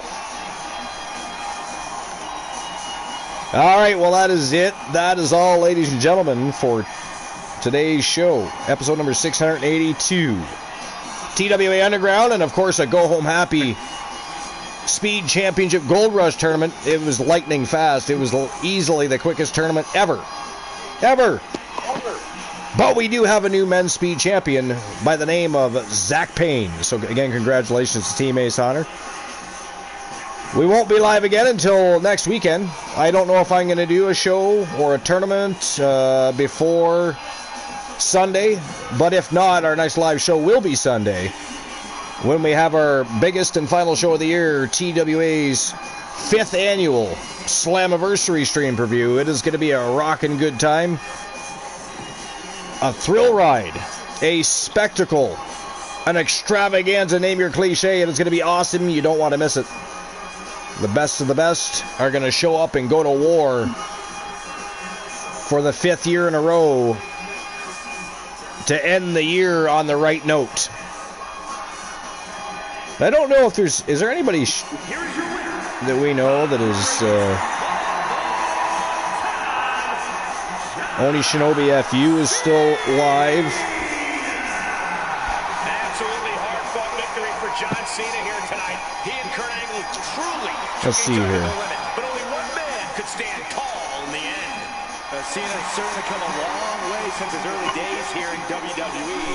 I'm sure it means more than we could ever know that he was just going to drop Oni Shinobi's